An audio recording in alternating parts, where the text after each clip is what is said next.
Kita akan lanjutkan persidangan kita hari ini. Recording in progress.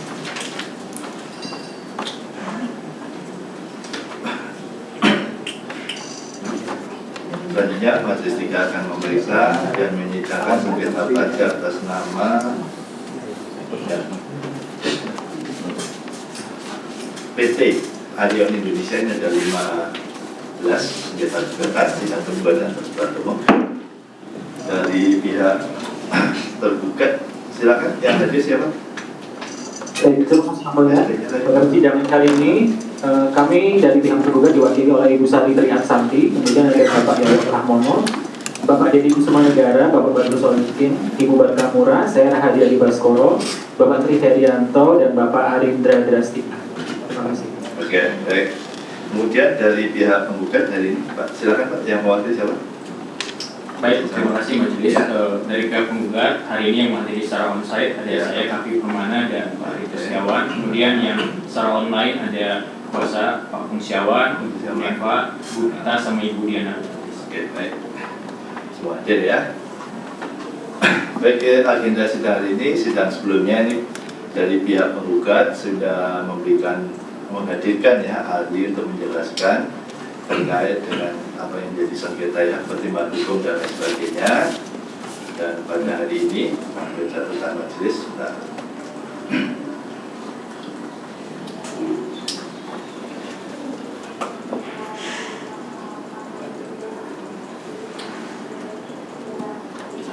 hari ini dari pihak tergugat ya, tergugat dan juga penggugat sebenarnya masih kemarin meminta untuk kalau memang sudah bisa disiapkan closing disiapkan, kalau belum ya nanti akan kita tunda. Kemudian yang berikutnya tergugat untuk menyampaikan bukti ya terkait bukti T8 ya, dan ada parameter dan sebagainya, mungkin menanggapi penjelasan dari penggugat dan juga menanggapi penjelasan dari Pak ahli. Dari pihak tergugat apa yang mau sampaikan dari ini? Baik, terima kasih Yang Mulia. Kami dari tergugat sudah menyiapkan pendapat akhir sesuai dengan schedule dari persidangan sebelumnya. Terus? Dan sudah kami upload. Kemudian mohon izin bahwa penjelasan kami mungkin agak panjang karena ini mencakup dari 2 sidang hari ini dan juga sidang sebelumnya kami sempat menjelaskan. Jadi yang pertama kami ingin mengkomentari dari pendapat saksi ahli yang dihadirkan oleh penggugat pada saat persidangan terakhir. Ya. Ini saksi ahli menggunakan Undang-Undang Nomor 30 Tahun 2014 tentang Administrasi Pemerintahan sebagai dasar hukum. Kemudian bahwa menurut tergugat bahwa perundangan undang-undang perpajakan adalah peraturan yang lebih khusus sehingga sesuai dengan asas lex specialis delegat legi generali harus digunakan untuk memutus permasalahan di bidang perpajakan. Dan ketentuan, kalau kita baca di ketentuan peralihan Undang-Undang 30 tahun 2014 pasal 85 ayat 1, di sana bahwa pengajuan gugatan sengketa administrasi pemerintahan yang sudah didaftarkan pada pengadilan umum tapi belum diperiksa dengan berlakunya undang-undang ini dialihkan dan diselesaikan oleh pengadilan.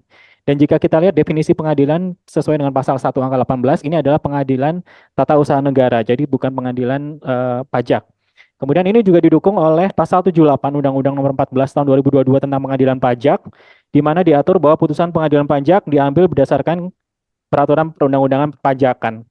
Sehingga menurut kami harusnya undang-undang yang digunakan ya tetap undang-undang perpajakan. Jika kita melihat di undang-undang perpajakan, terkait kewenangan jangka waktu sebenarnya sudah diatur di pasal 13 ayat 1 Undang-Undang KUP, sehingga selama penetapan dalam jangka waktu tersebut 5 tahun tidak dilanggar, maka tidak ada kewenangan yang dilanggar. Untuk terkait prosedur itu jelas diatur di dalam pasal 36 ayat 1D, sehingga berdasarkan menurut kami berdasarkan pasal 1 Undang-Undang KUP, di sini dikatakan bahwa pemeriksaan itu adalah serangkaian kegiatan yang didasarkan pada suatu standar pemeriksaan. Jika kita mengacu standar pemeriksaan pada PMK 17 2013, di sana tidak ada standar pemeriksaan yang dilanggar oleh tergugat. Kemudian yang kedua yang mulia, bahwa saksi ahli mengatakan bahwa PMK itu diatur oleh menteri sesuai dengan amanat undang-undang. Sehingga jika kita melihat di PMK 17 tahun 2013, di sana jelas mengatur sanksi apabila suatu prosedur pemeriksaan dilanggar. Ada 2 pasal, ini pasal 60 ayat 1, di mana ini jika dilanggar akan berakibat pada pembatalan SKP, dan pasal 91 yang jika dilanggar maka ini yang terkena sanksi adalah pemeriksa. Sehingga di sini tergugat tidak setuju apabila penggugat mengatakan bahwa sanksi pelanggaran prosedur pemeriksaan tidak diatur. Bahwa menurut kami PMK 17 ini merupakan bentuk amanat undang-undang yang secara jelas mengatur sanksi pelanggaran atas suatu prosedur pemeriksaan, sehingga tidak seorang pun yang dapat memaksakan sanksi atas suatu pelanggaran prosedur pemeriksaan yang jelas tidak termasuk dalam kriteria pelanggaran yang dapat membatalkan hasil pemeriksaan sesuai pasal 60 ayat 1 atau menimbulkan sanksi kepada pemeriksa sesuai pasal 91. Jangka waktu pemeriksaan diatur di PMK 17 sehingga jika di PMK yang sama tidak diatur mengenai sanksi, ya artinya memang tidak terdapat sanksi hukum yang dapat diterapkan untuk pelanggaran jangka waktu. Kemudian bahwa PMK 17 ini merupakan aturan yang memberikan perlindungan hukum. Jadi tidak hanya kepada wajib pajak tetapi kepada tergugat juga, khususnya adalah pemeriksa pajak, di mana PMK 17 ini merupakan pedoman dalam bekerja.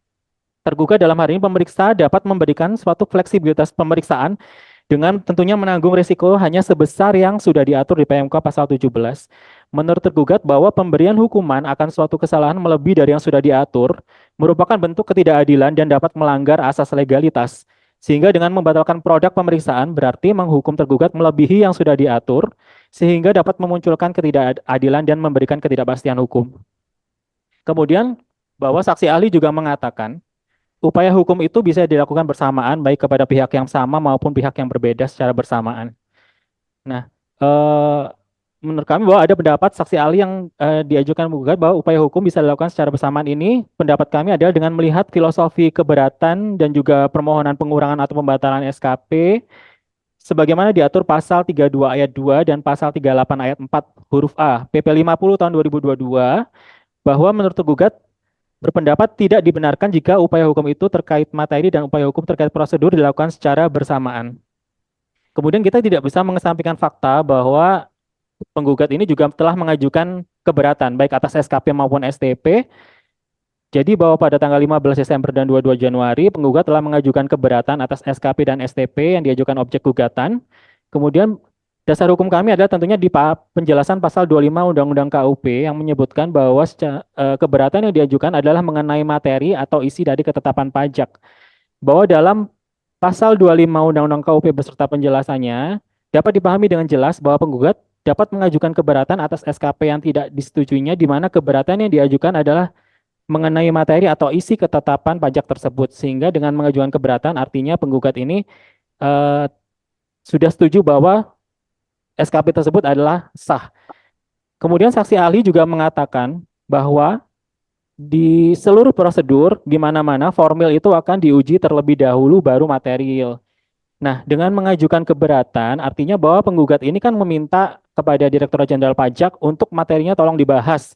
Sehingga menurut kami ini adalah suatu langkah mundur jika kita akan membahas lagi mengenai keabsahan penerbitan SKP-nya.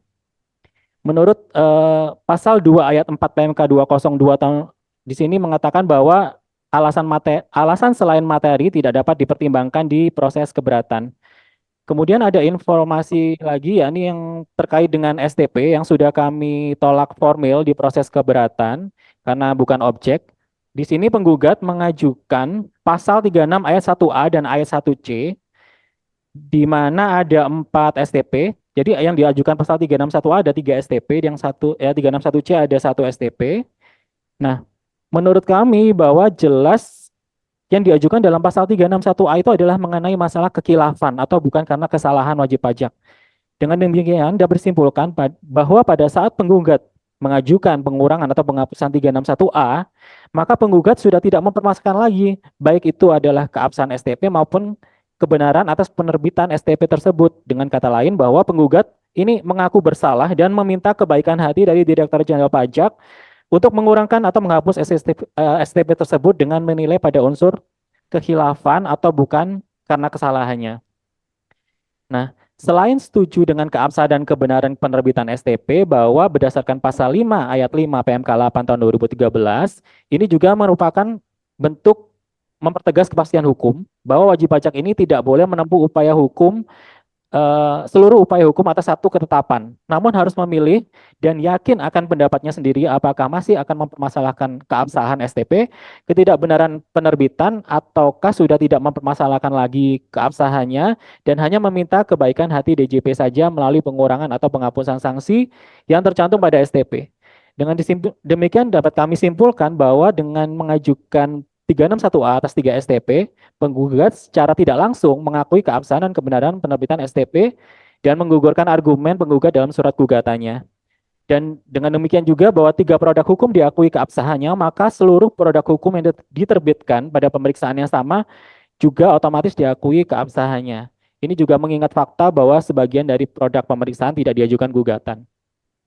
Untuk yang satu yang diajukan pasal 361C, ini merupakan STP terkait SKP, bahwa STP yang diajukan permohonan 361C ini tidak boleh diajukan bersamaan dengan keberatan permohonan pengurangan atau pembatalan SKP yang tidak benar, maupun permohonan pembatalan SKP hasil pemeriksaan atau verifikasi sebagaimana dimaksud dalam pasal 2 huruf D PMK 8 2013.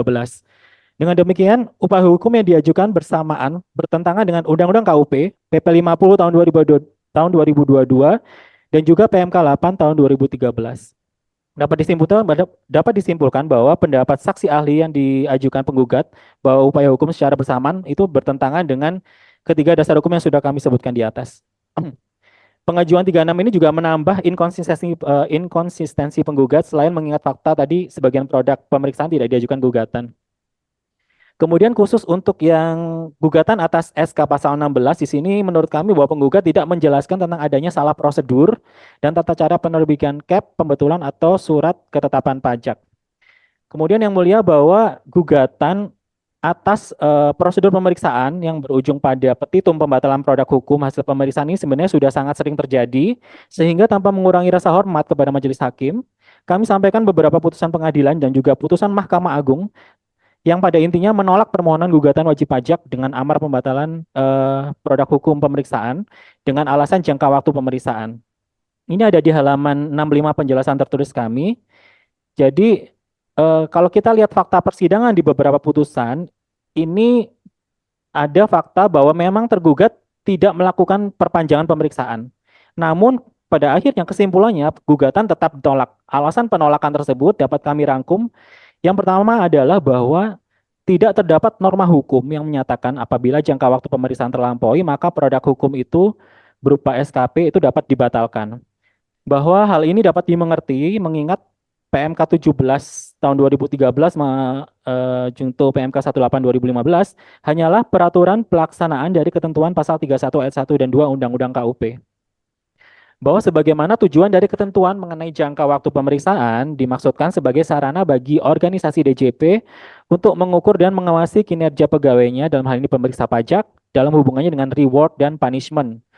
Dan bahwa PMK 17 2013 yang dijadikan sebagai dasar hukum oleh penggugat menurut majelis bukan merupakan norma hukum yang mengandung sanksi hukum, namun merupakan norma administratif yang mengatur tata cara dan prosedur serta teknik administrasi.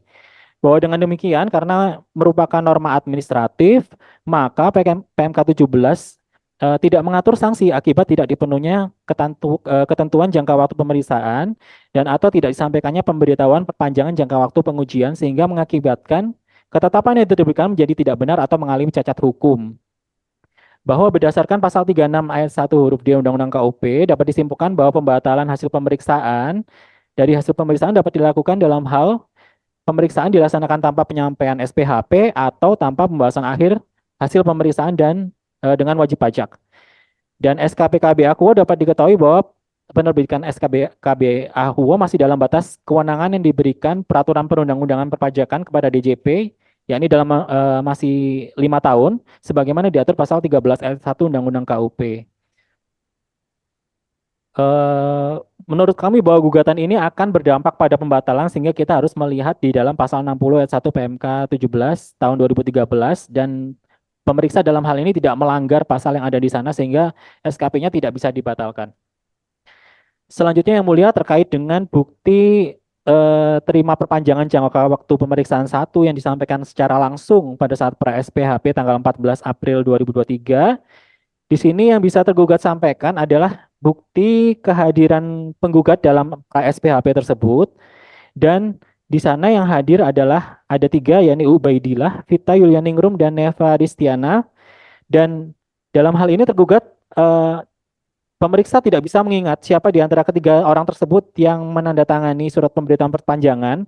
Kami juga sudah mencoba mencari pembanding dalam hal ini adalah paraf Dan karena itu berupa paraf, maka kami kesulitan untuk mencari pembanding, dokumen pembanding untuk membuktikannya yang mulia.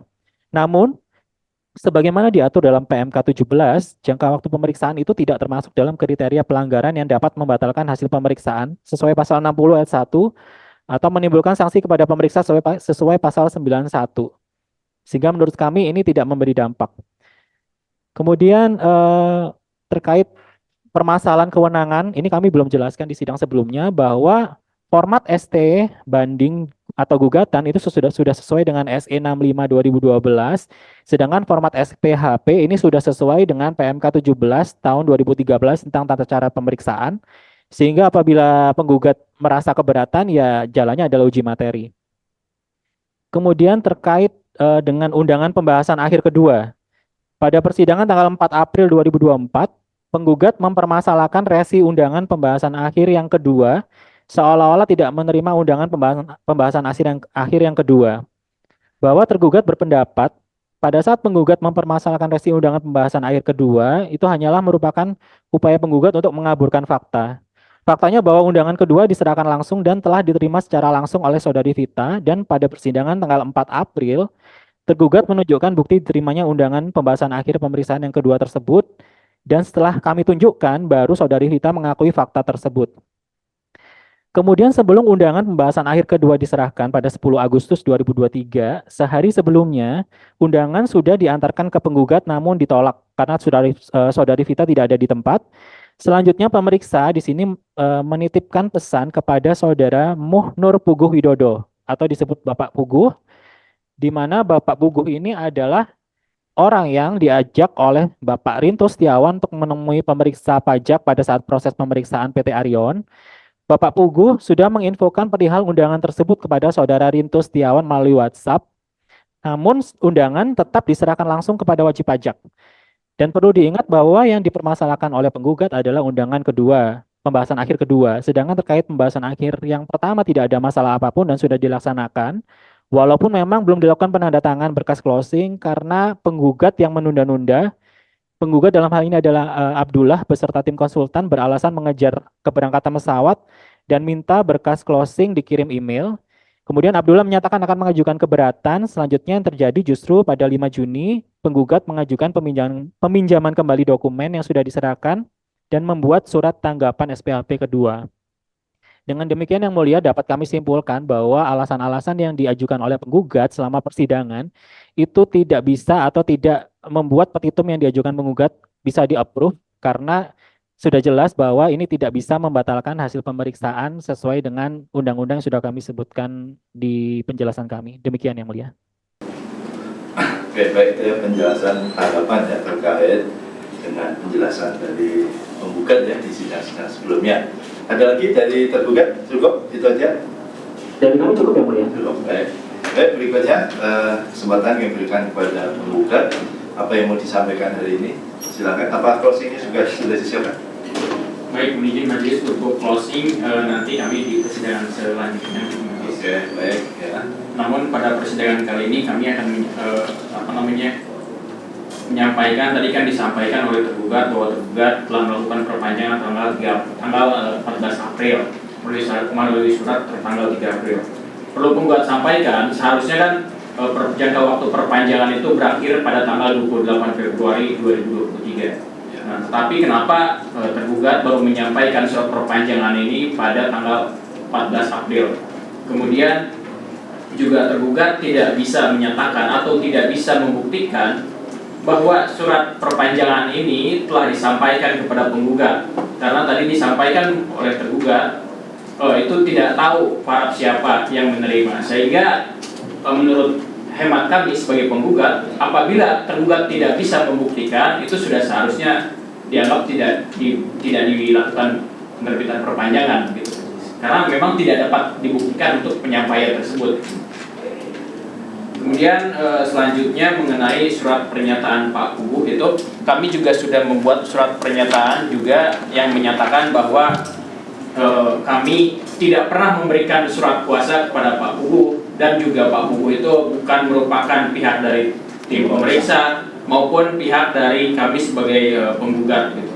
Makanya hal-hal yang seharusnya tidak dilakukan oleh tergugat, yaitu membocorkan rahasia wajib pajak, itu sudah melanggar pasal 34 ayat 1 Undang-Undang KUP, sehingga sudah sepatutnya tindakan-tindakan seperti yang dilakukan oleh tergugat itu tidak dilakukan nanti di kemudian hari, karena itu akan berdampak buruk terhadap nama Dirjen Pajak gitu. Kemudian tadi terkait surat perpanjangan, karena tidak ada paraf yang menyatakan milik penggugat, ya kami juga akan nanti mencoba membuat laporan polisi dengan dugaan pemalsuan yang dilakukan oleh tergugat. Mungkin untuk sidang sebelumnya, majelis hakim menyampaikan atau memerintahkan kepada tergugat, yaitu perihal meminta IDLP yang menjadi dasar pemeriksaan khusus berdasarkan surat perintah nomor print 00041 WPJ titik 12 garis miring RIK titik SIS garis miring 2022 tanggal 15 Agustus 2022. Terus yang kedua juga menanyakan surat tugas terkait dengan pelimpahan wewenang dari KPP Madya kepada Kanwil DJP Jatim 3 karena penggugat pada saat melakukan pemeriksaan terdaftar sebagai wajib pajak di KPP Madya. Nah, sampai saat ini surat tugas tersebut belum dijawab atau belum disampaikan oleh tergugat. Kemudian penjelasan atau dasar hukum apa yang dimaksud dengan pemeriksaan biasa, tidak biasa atau luar biasa sebagaimana disampaikan oleh tergugat pada sidang sebelumnya.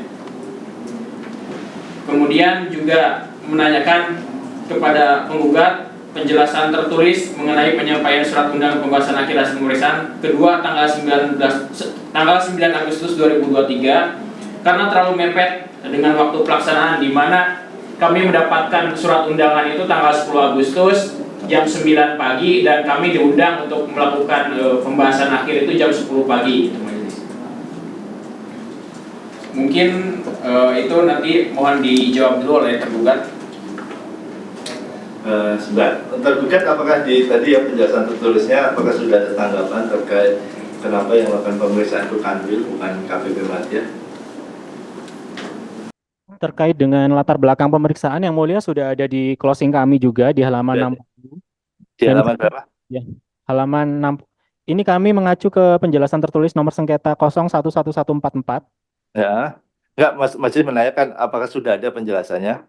Sudah yang mulia, sudah kami jelaskan semua sudah. Di halaman 60. Sudah, nanti biar dibaca lagi ya oleh tergugat, nanti tanggapi juga ya. Yang penting sudah ada di situ ya, nanti Majelis juga akan membacanya ya. Sudah ada yang mulia. Ya, ya jelas Majelis memastikan saja kalau sudah ya syukur, tapi kalau belum nanti dibuat itu aja ya. Sudah ada yang mulia.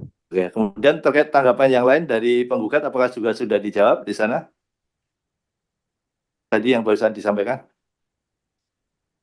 Pemeriksaan tidak biasa sudah kami jelaskan yang mulia di 3 sidang terakhir. Oke, ya. Terkait yang waktu mepet dan lain sebagainya juga sudah. Tadi barusan kami jelaskan di persidangan hari ini yang mulia bahwa kami sudah memberitahukan kepada pihak yang sering diajak oleh gugat selama proses pemeriksaan, tapi pada prakteknya bahwa pemberitahuannya tetap kami sampaikan langsung kepada penggugat. Ya, oke. Ya baik, nggak apa-apa, disampaikan aja nanti, dan ini juga dibantah oleh penggugat hari ini ya, terkait dengan Buko memang tidak ada kuasa ya. Untuk majelis dan itu ada kebohongan majelis bahwa hanya satu kali aja majelis, hanya satu kali aja Pak Buko ini kami aja, dan itu pun beliau yang kepingin ketemu dengan Pak Wisnu majelis. Dan Pak Buko itu siapa menurut Bapak? Pak Wisnu ini kakak kelas saya, mantan pemeriksa pajak Pak majelis. Enggak, Pak Buko ini. Pak Muhammad Nur Buko itu. Ya, itu kakak kelas saya majelis.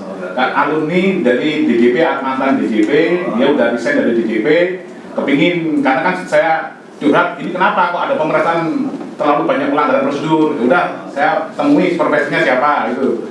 Jadi bukan inisiatif saya, inisiatifnya beliau untuk diketemukan dengan supervisor. Jadi ini intinya hanya teman Bapak aja ya? Ya, hanya teman aja, tidak ada kuasa majelis, dan itu pun sama saya majelis, bukan beliau sendiri majelis. Dan Bapak tidak memberikan kuasa? Tidak memberikan kuasa majelis. Dan poin yang paling penting majelis, bahwa kami sering dituduh dalam mengulur-ulur waktu untuk memberikan dokumen. Jadi faktanya majelis, saya cek itu sejak tanggal 28 Oktober kami sudah serahkan semua berkas majelis ya. Lah, tanggal 28 Oktober sampai tanggal 4 Januari itu terjadi kekosongan majelis. Iya. Nah tiba-tiba digantilah pemeriksa. Tanggal 26 September saat kami hadir membawa konsultan kami yang notabene adalah salah satu dosen di Malang, itu pemeriksa pajaknya sudah kayak ketakutan majelis. Iya.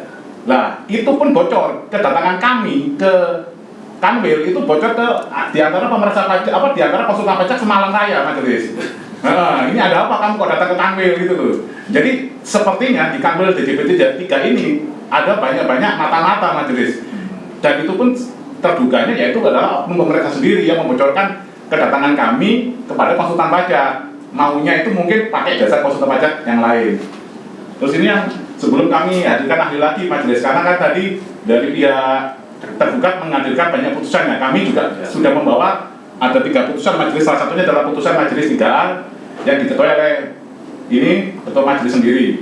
Nah ini sebelum kami menghadirkan ahli, nanti ini ada yang mau saya tanyakan, yaitu di dalam pendapat akhir dari tergugat ada namanya tahapan pra SPHP. Nah itu ada di PMK yang mana ada dasar hukum tersebut. Terus yang kedua, ini yang lucu ini majelis. Ini sepertinya tergugat ini mungkin hitung-hitungannya kurang ini ya. Cara hitung-hitungan secara matematis kurang pas. Nanti kalau perlu kursus matematika nanti bisa saya kasih kursus. Jadi perpanjangannya kan 3 April, itu pun diduga palsu. Sementara mereka menulisnya dalam pendapat akhir itu jangka waktu perpanjangan habisnya itu tanggal 30 April. Seharusnya kan kalau 2 bulan dari 3 April, harusnya kan 3 Mei. Ya, itu ada inkonsistensi dari pendapat akhirnya tergugat sendiri. Itu ada 2 hal, yaitu pra SPHP itu ada di tahapan mana dalam PMK. Yang kedua, cara menghitungnya ini tergugat ini gimana itu? Ini kan mereka juga lulusan stand majelis. Kami juga vendornya dari stand juga majelis. Kebetulan kami adalah vendor dari Smart Interaktifnya dari stand juga majelis, seperti itu. Ini sebelum kami nanti akan menghadirkan ahli untuk memberikan keterangan tentang ada 3 putusan yang itu mungkin nanti bisa memberikan terang benderang kasus ini majelis. Terima kasih. Oke, baik ya. Jadi catatan juga, silakan tergugat ya, dicatat saja tadi apa yang saya sampaikan. Menambahkan yang mulia. Ya. Sebentar. Silakan Pak Fusial. Saya cuma menambahkan aja, ini khusus mengenai perekaman audiovisual yang kalau nggak salah belum dibahas oleh tergugat. Kalau kita tahu di SE 12 tahun 2016 itu kan ada perintah dari kantor pusat supaya setiap tahapan proses pemeriksaan itu kan direkam audiovisual. Dan tergugat sudah mengakui bahwa mereka tidak merekam. Tetapi kan mereka tidak memberikan dasar hukum. Apakah kameranya rusak? Apakah SE itu dianggap bukan dasar hukum? Ataukah mereka mengatakan, oh PMK 17 tidak ada kan mengatakan perekaman? Bagaimana itu? Mungkin kalau bisa coba dijelaskan juga kan mengenai dasar hukum yang mulia. Jangan-jangan SE ini juga tidak dianggap sama si mereka ini yang mulia. Terima kasih yang mulia. Ya, baik, itu pertanyaan dari pihak penggugat ya. Tergugat apakah sudah dibahas juga di penjelasan tertulis hari ini atau belum? Mohon izin yang mulia, mungkin yang terkait dengan audiovisual itu sebenarnya sudah kami jelaskan juga, mungkin kuasa hukum tidak mendengarkan. Jadi bahwa berdasarkan konfirmasi ke pihak memeriksa, di ruang pembahasan memang terdapat CCTV, namun CCTV itu ada batasnya yang mulia. Ya. Data rekaman tidak tersedia atau hilang dalam periode tertentu sehingga tidak bisa kami download. Ya. Ya udah, itu penjelasannya. Penjelasan apa yang mau sampaikan lagi? Baik, terima kasih majelis. Pada persidangan sebelumnya kami telah menghadirkan ahli, Ya. kemudian juga pada persidangan kali ini kami menghadirkan ahli kembali, yang mana ahli akan menerangkan mengenai hukum acara pemeriksaan pajak yang menyebabkan surat ketetapan pajak dan surat ketetapan pajak pembelian menjadi batal. Itu sudah pernah sampaikan belum atau Belum. Oke. Siapa yang mau Tambahan ya, ahli? tambahan. Maksudnya tambahan penjelasan. Tambahan keterangan ahli. Tambahan. Beda sama yang kemarin majelis. Oke. Ahlinya sama atau beda? Tetap sama. Oke. Silakan siapa? Pak Ray, masih Pak Ray. Silakan Pak Ray, ya. Untuk persidangan karena ahlinya masih sama ya, sumpahnya masih sama dengan sebelumnya ya, jadi tidak majelis beranggap tidak akan melakukan sumpah lagi. Jadi apa yang disampaikan kali ini Pak Ray ya, terikat sumpah seperti yang disampaikan di sidang sebelumnya. Ya. Jadi betul. Baik. Oke, silakan mungkin apa yang mau sampaikan dulu dari atau langsung ke ahli apa yang mau ditanyakan silakan. Baik, terima kasih majelis. Penggugat akan menanyakan kepada ahli terkait dengan beberapa putusan yang telah kami kolek atau telah kami kumpulkan dan kami analisa mengenai pertimbangan-pertimbangan hakimnya Yang pertama ada putusan nomor PUT garis strip 0011991.99 garis miring 2022 garis miring PP garis miring M titik 3B tahun 2022. Pada halaman 41 yang merupakan kutipan pertimbangan hukum Majelis Hakim 3B yang berbunyi sebagai berikut. Menurut Pengadilan Pajak, tidak ada ketentuan peraturan perundang-undangan yang secara tersurat mengatur konsekuensi melewati jangka waktu sebagaimana dalam PMK nomor 184 garis miring PMK titik 03 garis miring 2015 menyebabkan pemeriksaan tersebut tidak sah dan menyebabkan SKP Akuo yang diterbitkan berdasarkan pemeriksaan tersebut tidak sah dan batal demi hukum. Mohon ahli jelaskan, apakah Majelis Hakim Pajak dapat menolak perkara atau dalam amar putusan dengan alasan tidak ada rumusan norma yang mengatur mengenai akibat atau sanksi hukum dalam hukum positif perpajakan? Baik, terima kasih. Pertama-tama ahli ingin mengucapkan terima kasih kepada Majelis Hakim yang sudah memberikan kesempatan, begitu juga kepada penggugat yang akan menyampaikan beberapa pertanyaan termasuk juga kepada tergugat sebagai pihak dalam perkara aku. Pertanyaan penggugat ini ditanyakan kepada ahli majelis terkait dengan 3 putusan yang sangat kontras. Ya, ahli akan memberikan pendapat dan mungkin pendapat ahli ini nantinya akan juga menjadi jawaban terhadap tanggapan tergugat yang baru disampaikan tadi. Ya, kebetulan ahli mendengarkan tanggapan tergugat dan keterangan ahli ini tentunya izin majelis nanti pada saat persidangan sudah selesai, nanti juga ahli akan membuat satu tulisan, kalau dimungkinkan bentuknya buku, yang nantinya akan dibuat sebagai materi ajar dalam perkuliahan di Fakultas Hukum di mana ahli mengajar, ya. Sehingga ahli ingin keterangan ini berguna dalam rangka mencerdaskan kehidupan bangsa, ya. Pertanyaan penggugat yang pertama tadi berkaitan dengan pertimbangan hukum putusan yang disampaikan oleh penggugat tadi, ya. Dalam pertanyaan penggugat tadi disebutkan bahwa tidak ada ketentuan perundang-undangan yang secara tersurat mengatur konsekuensi melewati jangka waktu. Ya, sebagaimana dimaksud dalam PMK 184/2015 menyebabkan pemeriksaan tersebut tidak sah dan menyebabkan SKP Akuo menjadi batal. Ahli sebenarnya sudah pernah menjelaskan ini, tapi ahli perlu pertegas sekali lagi bahwa negara Indonesia adalah negara hukum, ya, rule of law, dan itu tidak bisa dibantah, ya. Jadi ahli harus tegaskan ketika ahli mengajar di kampus, ahli harus katakan negara Indonesia adalah rule of law, ya, bukan negara pajak. Karena Indonesia itu rule of law, maka yang menjadi panglima harus hukum, ya, bukan yang lain. Karena negara hukum atau rule of law mengadopsi 3 unsur. Salah satunya adalah supremacy of law. Yang dimaksud dengan supremacy of law adalah hukum harus menjadi panglima. Ketika hukum menjadi panglima, maka tidak ada tebang pilih hukum mana yang harus kita pilih. Meskipun dalam hukum itu ada asas, nanti ahli akan bicarakan mengenai asasnya. Tapi yang paling basic atau mendasar adalah supremacy of law. Nah, itu diatur di pasal 1 ayat 3 Konstitusi Amandemen ketiga. Ya, karena hukum adalah panglima atau supremacy of law, maka para pihak termasuk penggugat dan tergugat, termasuk juga majelis hakim yang terhormat, harus tunduk pada hukum. Oleh karena itu ahli jelaskan pada persidangan sebelumnya bahwa hakim bukan corong undang-undang. Hakim adalah corong hukum dan keadilan, ya. Nah, karena hukum adalah panglima atau supremacy of law, maka penting untuk memahami banyak hukum, bukan hanya hukum pajak atau hukum di bidang perpajakan. Nah, hal itu dikuatkan dengan rumusan norma yang diatur sama dalam konstitusi, yaitu pasal 23A.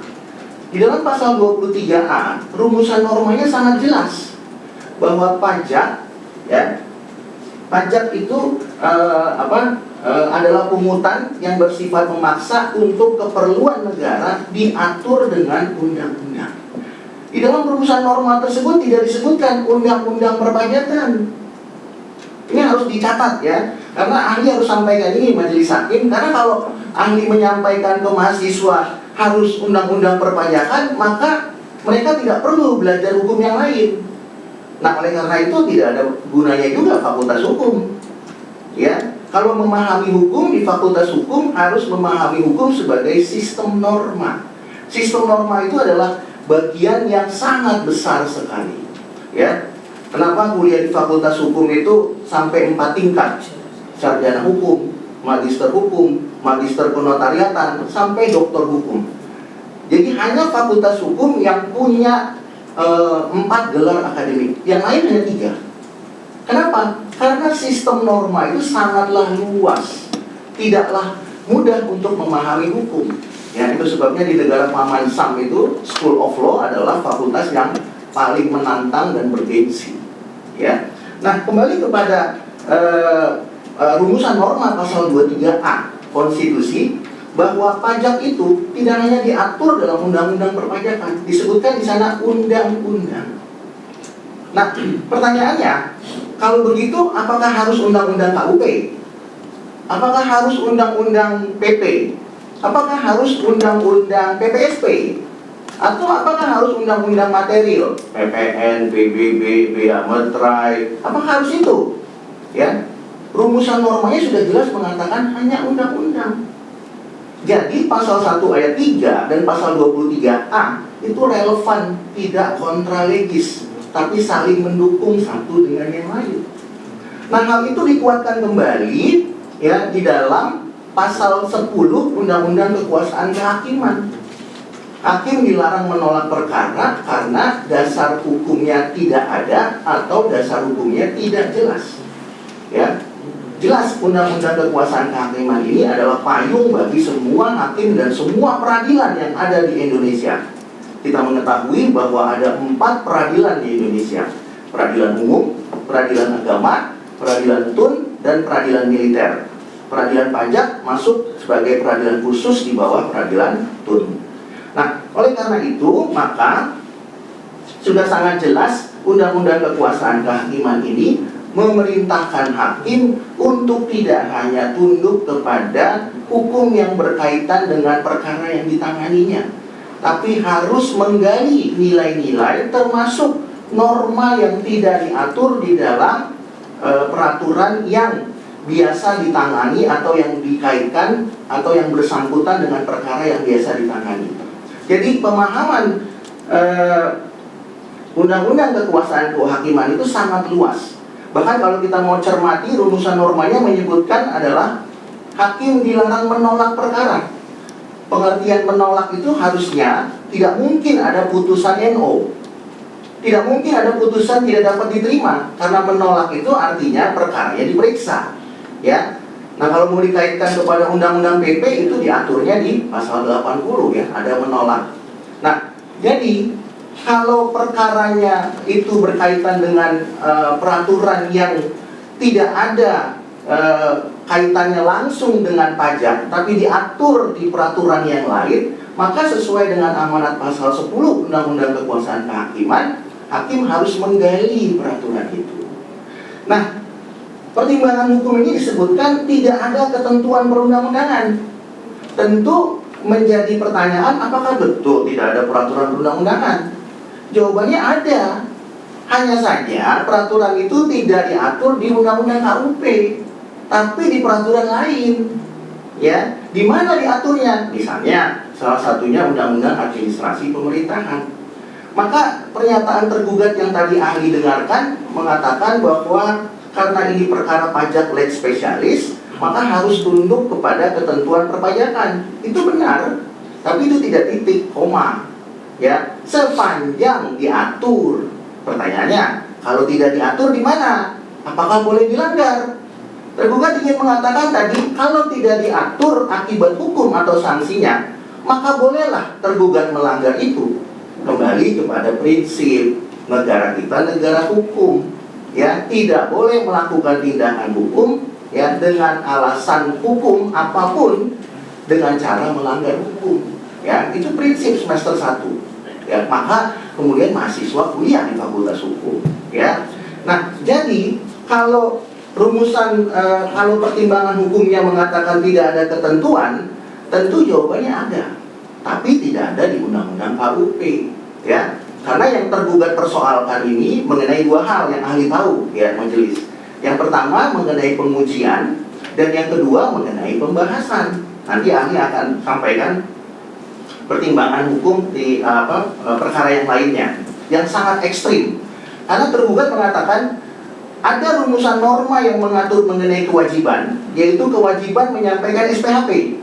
Persoalannya tidak ada rumusan norma yang mengatur mengenai sanksi atau akibat hukumnya. Nah, jadi ada dua hal, ya, penggugat mohon izin, begitu juga tergugat dan majelis. Rumusan norma mengenai kewajiban menyampaikan SPHP dalam waktu paling lama 6 bulan itu sudah sangat jelas rumusan normanya, ya. Dasar hukumnya sudah jelas. Kembali kepada prinsip tadi, ya, rule of law dan supremacy of law sudah jelas. Lalu tergugat mempersoalkan, kalau sudah jelas tapi tidak ada sanksinya, boleh nggak dilanggar?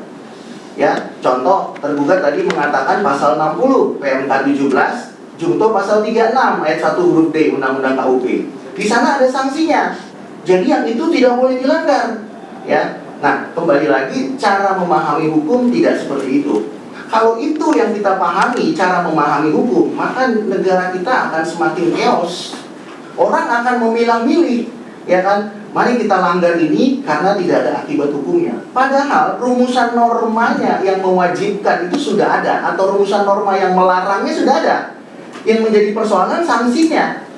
Nah, sanksinya ada apa tidak? Secara normatif ada, tapi tidak di Undang-Undang KUP. Nah, oleh karena itu kembali lagi hakim harus menggali, dan hakim bukan corong undang-undang tapi corong hukum dan keadilan. Kemudian kembali lagi pertanyaannya, apakah kalau tidak diatur di dalam Undang-Undang KUP dan turunannya, maka tergugat harus tunduk apa tidak? Nah, dalam beberapa kali dalam persidangan sebelumnya, tergugat mengakui bahwa tergugat itu tunduk pada Undang-Undang Administrasi Pemerintahan, karena tergugat adalah pejabat pemerintah di bidang perpajakan. Tapi ketika masuk ke persidangan, tergugat mengatakan bahwa tergugat tidak tunduk mengenai penyampaian SPHP yang lewat waktu dan tidak ada perpanjangannya, karena memang tidak ada sanksinya di Undang-Undang KUP maupun PMK. Padahal kalau mau merujuk kepada undang-undang yang lain yang kebetulan ditemukan di Undang-Undang Administrasi Pemerintahan, itu jelas disebutkan di sana, ya, bahwa syarat sahnya keputusan itu harus dilakukan dengan prosedur yang tepat, due process of law. Nanti ahli akan bicara mengenai putusan yang lain, ya, due process of law. Nah, due process of law-nya sudah terbukti, ya, itu dilanggar. Nah, pertanyaannya kalau begitu sanksinya ada di mana? Sekali lagi sanksinya ada juga di situ kebetulan, ya. Kalau due process of law-nya tadi dilanggar, maka di pasal 66 mengatakan bahwa keputusannya cacat prosedur. Kalau cacat prosedur, menurut pasal 19, keputusan harus dinyatakan tidak sah dengan putusan pengadilan. Pertanyaan berikutnya, putusan pengadilan yang mana? Ya, kalau perkara itu disidangkan di pengadilan pajak, ya tentu dengan putusan pengadilan pajak. Kalau perkara itu disidangkan di Petun, ya tentu dengan putusan pengadilan Tun, ya. Nah, intinya daripada pasal 19, apapun keputusan pejabat sepanjang bisa dibuktikan ada pelanggaran, ya, cacat wewenang, cacat prosedur, bahkan cacat substansi, maka keputusan itu harus dianggap tidak sah dengan putusan pengadilan. Itu amanatnya. Jadi hal-hal yang tidak diatur di KUP, tidak diatur di PMK, sepanjang bentuknya pelanggaran, maka itu harus merujuk kepada undang-undang yang lain, yaitu pasal 52, syarat sahnya keputusan. Maka keputusan itu menjadi tidak sah. Nah, pertanyaannya, kalau keputusan sudah tidak sah, ya, apakah kemudian majelis hakim atau pengadilan tetap membiarkan keputusan itu? Karena pasal 19 mengatakan harus dinyatakan tidak sah dengan putusan. maka secara tidak langsung majelis hakim diperintahkan untuk membatalkan karena terbukti tidak sahnya keputusan itu. Ya, jadi tidak ada alasan untuk mengatakan memang ada pelanggaran, ya, tapi kemudian pelanggaran itu tidak menyebabkan batal. Nah, antara melanggar dengan tidak menyebabkan batal ini adalah kontra legis, ya, dalam negara hukum. Mana ada perbuatan melanggar hukum itu dibiarkan? Itu tidak ada, ya, di dalam negara hukum, kecuali kita tidak mengadopsi rule of law, ya. Sekali lagi mohon izin, negara kita bukan negara pajak, bukan negara perdagangan, bukan. Negara kita adalah negara hukum. Nah, jadi kalau pertimbangan hukumnya mengatakan tidak ada ketentuan yang tersurat, berarti kan pertimbangan ini ingin mengatakan secara eksplisit, ya, hukum positifnya di mana yang berbunyi itu? Ada hukum positifnya, tidak di Undang-Undang KUP, tidak di PMK, tapi ada di undang-undang lain, yaitu Undang-Undang Administrasi Pemerintahan, ya. Jadi ini sekaligus untuk menjawab tadi tanggapan tergugat supaya negara Republik Indonesia tidak chaos, ya. Kalau tergugat memilah-milih, maka negara ini menjadi chaos dan ahli tidak berani mengajarkan itu kepada mahasiswa ahli, ya. Ahli tidak akan berani mengatakan silakan nanti kalau mahasiswa jadi praktisi pilihlah undang-undang yang tidak ada sanksinya dan langgarlah itu. Ahli tidak akan mengatakan begitu karena itu tidak sesuai dengan fondasi keilmuan dalam bidang ilmu hukum, ya. Nah, sehingga kembali lagi, selain daripada ada ketentuan yang mengatur tapi tidak di Undang-Undang KUP, ada di Undang-Undang AP, hal itu juga harus digali, bukan hanya kepada penggugat dan tergugat, begitu juga kepada majelis hakim, karena ada asas. Nah, ini menarik sekali, ini sekaligus juga memberikan pencerahan majelis hakim kepada tergugat.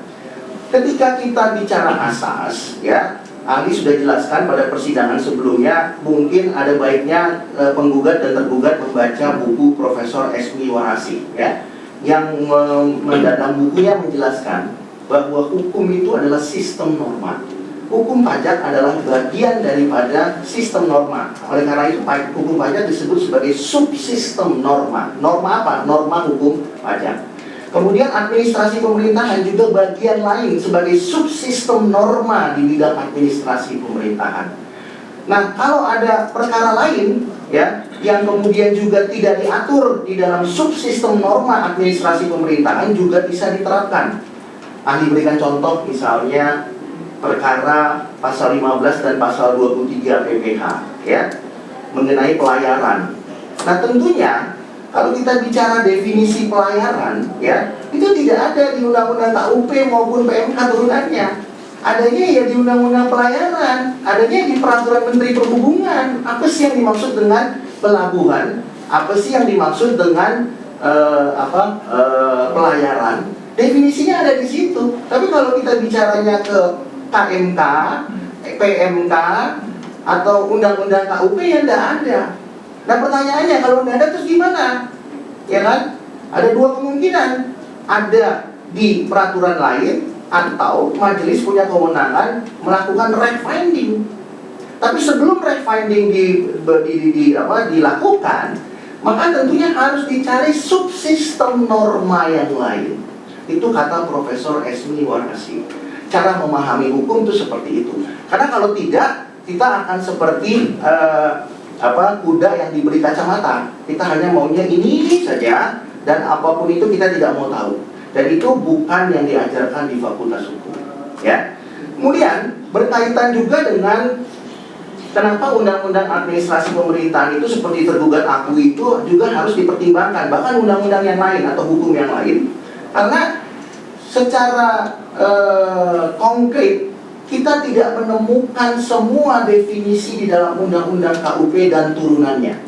Itu sebabnya berlaku, ya. Pada umumnya kita tahu dalam praktek itu asas-asas yang umum. Misalnya, ya, lex specialis derogat legi generali, ya, itu semester 1 juga pasti paham, ya kan? Lex posteriori derogat legi priori, ya, itu juga umum. Lex superiori juga begitu.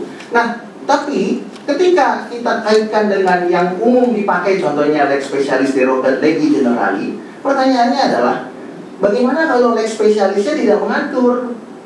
Ya, lalu bagaimana penerapan hukumnya? Bagaimana memberikan rasa keadilannya kalau lex spesialisnya tidak mengatur? Ya, seperti ahli katakan tadi, beranikah majelis hakim melakukan fact finding? Tapi sebelum itu yang lebih mudah adalah mencari peraturan yang lain. Nah, yang kedua adalah asas yang digunakan adalah ketentuan umum tetap berlaku sepanjang ketentuan khusus tidak mengatur. Nah, ketentuan umum ini yang sepertinya menurut ahli dari pernyataan tergugat tadi bahwa tergugat tidak mau memahami ketentuan umum. Ya, jadi ada asas yang namanya generalia sunt propenenda singularibus. Ya, itu diatur juga dalam bukunya Profesor Dr. Bagirmanan. Ya, ketentuan umum itu tetap berlaku sepanjang ketentuan khusus tidak mengatur. Jadi kalau ketentuan khusus itu mengatur, kita sepakat. Ya, tapi kalau ketentuan khusus tidak mengatur, kita tidak bisa menutup mata. Nah, kalau ahli paksakan pemahaman tergugat kepada siapapun atau termasuk kepada mahasiswa ahli, maka kembali lagi negara ini akan semakin chaos. Saya hanya maunya lex spesialis. Bagaimana kalau tidak ada di dalam lex spesialis? Ya terserah, pokoknya saya tetap maunya lex spesialis. Nah, maka kacaulah ya cara berhukum di negara ini. Ya. Nah, oleh karena itu kembali lagi pertimbangan-pertimbangan itu yang mungkin harus juga menjadi dasar bagi tergugat ketika melakukan koreksi. Kenapa? Karena kembali kepada prinsip rule of law dan supremacy of law. Jadi sederhananya pertanyaan penggugat tadi, apakah ada ketentuannya secara hukum positif? Ada. Pertanyaannya, apakah itu hukum lex spesialis? Tidak. Di mana diaturnya? Itu diatur di lex generalisnya. Lex generalis itu apa saja? Hukum selain daripada hukum yang berkaitan dengan perkara aku. Itu disebut dengan lex generalis. Ya, apakah itu harus dipertimbangkan? Ahli harus menjawab iya. Kenapa? Karena lex spesialis tidak mengatur. Dasarnya apa? Pasal 1 ayat 3, pasal 23A Konstitusi, pasal 10 Undang-Undang Kekuasaan Kehakiman, kemudian hukum sebagai sistem norma, dan asas generalia sunt propenenda singularibus. Itu dasarnya. Kalau ini dipahami baik, ya, maka negara kita tidak kacau. Tapi kalau tidak, maka ahli harus mengatakan hukum bukan panglima atau tidak tercapai supremacy of law. Begitu penggugat. Ya, baik, terima kasih ahli. Kemudian tadi pada putusan tadi itu pada halaman 42 dengan kutipan pertimbangan hukum sebagai berikut. Penggugat dapat menyampaikan ketidakpatuhan dan ketidakdisiplinan pelaksanaan pemeriksaan tersebut pada unit yang berwenang menangani hal tersebut. Mohon ahli jelaskan apakah hakim dapat membatasi upaya hukum wajib pajak sebagai pencari keadilan dengan menyatakan pelanggaran hukum tertentu hanya dapat diajukan gugatan dan yang lain hanya dapat diajukan pengaduan upaya unit kerja. Ya, hal tersebut juga menjawab pertanyaan atau pernyataan tergugat yang menyatakan bahwa apabila mengajukan gugatan juga penggugat tidak dapat mengajukan gugatan. Terima kasih. Izin majelis boleh minum sebentar. Ya, silakan. Ya. Jadi tolong jawabannya lebih ringkas ya Pak. Ya. Ada waktu. Baik. Terima kasih penggugat pertanyaannya tadi. Ada pertimbangan hukum mengenai kalau melanggar PMK, ya, meskipun PMK itu amanat undang-undang, maka harusnya tidak mengajukan gugatan. Ya, itu kurang lebih yang ahli tangkap dari pertanyaan penggugat. Tapi sampaikanlah bentuknya pengaduan. Katakanlah kalau dalam perkara pajak itu pengaduannya ke Kidsda, Kepatuhan Internal dan Transformasi Sumber Daya Aparatur, atau mungkin ke Komwasjak, atau mungkin ke Wise Kemenq, ya. Nah, kembali lagi, kalau PMK yang dipersoalkan ini adalah PMK 17, ya. PMK 17 itu amanat undang-undang, undang-undang KUP. Nah, kalau kita baca konsideran undang-undang, ya, maka ahli harus mengatakan sangatlah mudah untuk memahami konsideran, memahami undang-undang dari konsiderannya. Dalam konsideran undang-undang KUP tidak ada ya rumusan norma yang kemudian membatasi bahwa ketika undang-undang atau PMK ini dilanggar, kemudian pihak yang dirugikan hanya dapat mengajukan pengaduan atau laporan. Ya, bahkan dalam banyak pengadilan di Republik ini, undang-undang itu ketika dilanggar menjadi dasar diajukannya gugatan. Ya, kalau di dalam perkara pajak yang paling berkaitan adalah pengadilan tun, ya. Pengadilan agama juga begitu, peradilan umum apalagi, ya. Dasarnya adalah undang-undang. Ketika tergugat mengatakan melanggar PMK, itu hanya merupakan indikator untuk mengevaluasi kinerja internal. Ahli harus katakan itu tafsir daripada tergugat. Ya, tidak pernah diajarkan di Fakultas Hukum itu. Melanggar undang-undang itu adalah mengukur kinerja.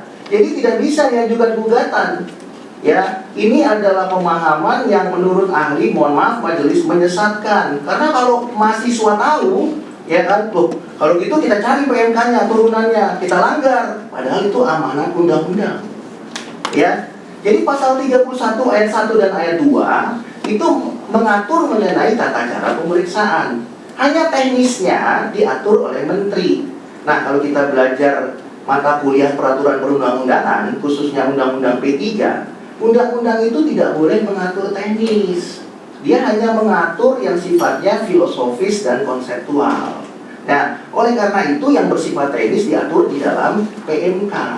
Nah, pertanyaannya, kalau PMK itu dilanggar, apakah kemudian karena PMK tidak ada sanksinya, maka itu dapat dibenarkan? Ya, jadi seolah-olah melanggar PMK tidak ada sanksi sama dengan melanggar undang-undang tidak ada sanksi, dan oleh karenanya bisa dibenarkan. Kembali lagi kepada jawaban ahli, ya, melanggar undang-undang meskipun tidak ada sanksinya di undang-undang KUP, ya tentu harus dilihat kepada subsistem norma yang lain. Nah, kelihatannya tergugat hanya fokus kepada pasal 36. Ini pasal favorit sekali nih, pasal 36. Ya, 36 ayat 1 huruf D. Nah, kebetulan diatur di undang-undang KUP. Nah, pertanyaannya, kalau nggak diatur apakah boleh dilanggar? Meskipun itu juga amanat undang-undang. Ahli harus katakan tidak boleh. Ya. Nah, pertanyaannya sanksinya ada di mana? Ya, sanksinya ada di peraturan lain dicari. Karena rumusan norma mengenai kewajiban atau rumusan norma mengenai larangan sudah jelas diatur. Yang dipersoalkan berulang-ulang di pengadilan ini adalah rumusan norma mengenai sanksi atau akibat hukum. Jadi karena tidak ada akibat hukum atau sanksi, maka bolehlah dilanggar. Ini yang harus ahli luruskan, ya. Dan ketika ini dilanggar, tidak ada penjelasan di dalam undang-undang ataupun turunannya yang mengatakan alasan dapat dilanggar itu bukan alasan yang berakibat hukum, tapi alasan yang hanya menimbulkan konsekuensi kepada pegawai yang melanggar, seperti yang tergugat tadi katakan.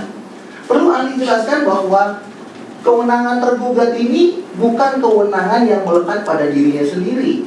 Kewenangan tergugat itu adalah kewenangan dalam hukum positif di bidang perpajakan, adalah kewenangan Dirjen Pajak atau Direktur Jenderal Pajak.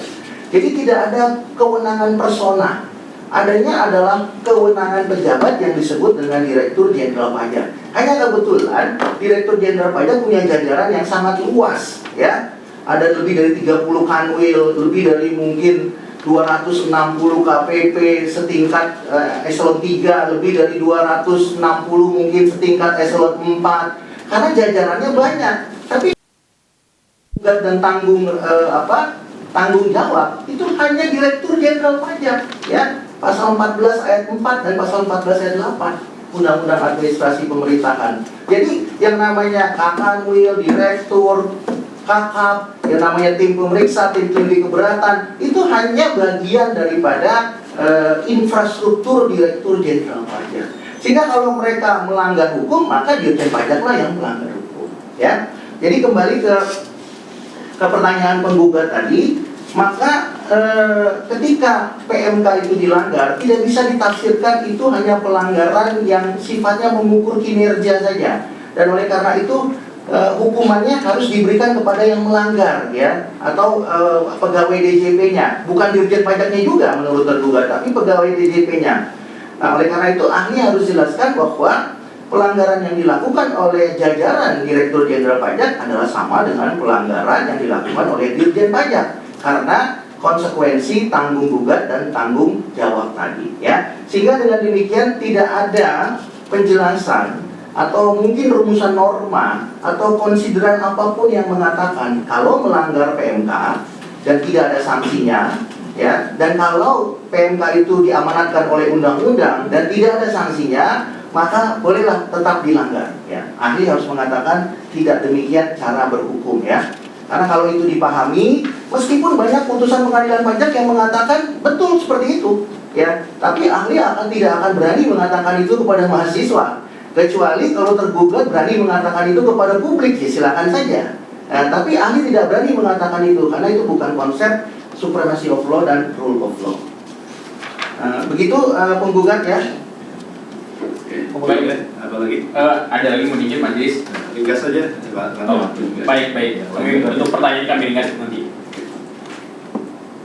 Pengadilan dalam putusan tersebut juga ada pertimbangan hukumnya. Pengadilan pajak berkesimpulan penerbitan SKP AKO oleh tergugat tetap sah dan sesuai kewenangan DJP masih dalam jangka waktu 5 tahun sesuai pasal 13 ayat 1 dan pasal 13 ayat 4 UKUP.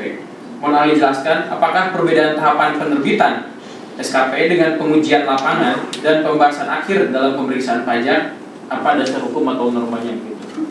Ya, ini mungkin ahli harus jelaskan sejelas-jelasnya karena mari kita uji rumusan norma dengan praktek, ya.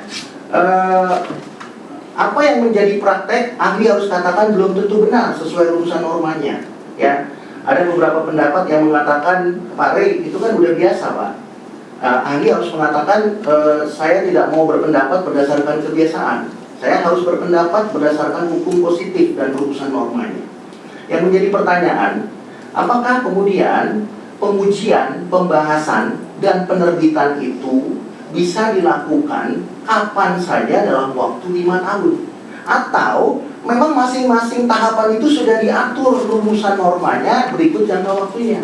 Nah, kalau kita teliti di dalam Undang-Undang KUP, ya, pemeriksaan pajak itu seperti ahli jelaskan pada persidangan sebelumnya, ada pengujian, ada pembahasan, dan ada penerbitan. Pengujian dan pembahasan itu diatur dalam rumusan norma yang berbeda dengan penerbitan. Nah, pertanyaannya, kalau itu digabung jadi satu, ya, pertanyaannya adalah apa maksud pembuat undang-undang memisahkan pasal 31 dengan pasal 13? Apakah pembuat undang-undang ini kurang kerjaan memisahkan itu? Itu secara filosofis, ya. Kalau kita kuliah doktor itu filosofisnya harus tinggi. Apa filosofisnya? Kenapa dipisahkan? Kenapa nggak digabung aja? Toh juga apapun yang dilakukan dalam pemeriksaan boleh dikerjakan sepanjang belum lewat 5 tahun. Ternyata kalau kita meneliti di pasal 31 ayat 1 itu mengenai pemeriksaan. Di ayat 2 itu membahas mengenai pemeriksaan sehubungan dengan 4 hal. Pemeriksaan ulang, kemudian jangka waktu pemeriksaan, kemudian SPHP, dan pembahasan. Ya, di ayat 2-nya. Nah, kalau kita bicara ayat 2, di situ ada pemeriksaan ulang. Kenapa pemeriksaan ulang itu ada? Pasti karena ada pelanggaran prosedur. Dan putusan hakim pasti membatalkan. Maka untuk memberikan keadilan kepada Dirjen Pajak boleh diperiksa ulang sepanjang belum daluarsa. Nah, jadi kalau kita di pengadilan lain, membatalkan itu hal yang biasa. Contoh misalnya, ya, pra-peradilan dibatalkan, berarti status tersangkanya hapus. Kemudian oleh KPK atau lembaga yang lain diterbitkan lagi sprindiknya, surat perintah penyidikan, diulang kembali. Apa yang salah dengan itu? Tidak ada yang salah. Nah, jadi dalam konteks pemeriksaan pajak juga demikian. Ya, sepanjang memang terbukti pelanggaran hukum acaranya atau prosedurnya, maka pembatalan itu menjadi hal yang biasa. Kenapa biasa? Karena undang-undang memberikan keleluasaan untuk diulang kembali pemeriksaannya. Jadi bukan hal yang tabu untuk membatalkan. Apalagi sudah terbukti ada pelanggaran, tapi kemudian dibiarkan, ya kan, tetap SKP-nya sah. Sementara pasal 31 ayat 2 memberikan ruang seluas-luasnya untuk dilakukan pemeriksaan ulang. Silakan saja. Jadi undang-undang ini sangatlah adil menurut ahli, ya kan? ketika prosedur atau hukum acara dilanggar, pada saat yang bersamaan Dirjen Pajak diberikan ruang untuk melakukan pemeriksaan ulang. Sangat berkeadilan. Kecuali dibatalkan tapi tidak diberikan kesempatan untuk pengulangan dalam pemeriksaan, maka otomatis Dirjen Pajak tidak bisa dong mencari penerimaan negara dari pajak. Tapi ini jelas dibuka ruangnya, 31 ayat 2 Undang-Undang KUP. Yang kedua, di situ ada unsur pemeriksaan pajak, ya. Nah, pemeriksaan pajak yang dimaksud di sini tidak termasuk pasal 13, makanya dipisah normanya. Kalau mau digabung ya digabung saja, nggak perlu pakai pasal 13. Nah, di dalam unsur kedua pasal 31 ayat 2 Undang-Undang KUP ada jangka waktu. Jangka waktu yang dimaksud itu ada dua. Jangka waktu pengujian, dalam perkara aku adalah pengujian lapangan, dan jangka waktu pembahasan.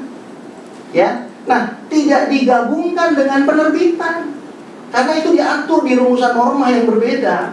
Sehingga ketika tergugat mengatakan menyampaikan SPHP lewat 6 bulan, tidak menyampaikan perpanjangan, ya itu tidak ada masalah.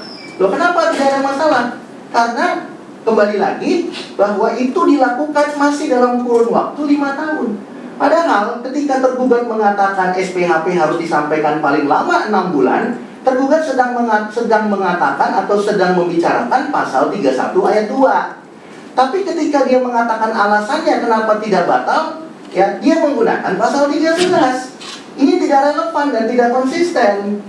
Ketika tergugat mengatakan bahwa penyampaian SPHP itu harus atau paling lama 6 bulan, maka tergugat harus fokus kepada pasal 31 ayat 2. Jangan digabung dengan pasal 13. Nanti setelah selesai pengujian pembahasan baru masuk ke penerbitan.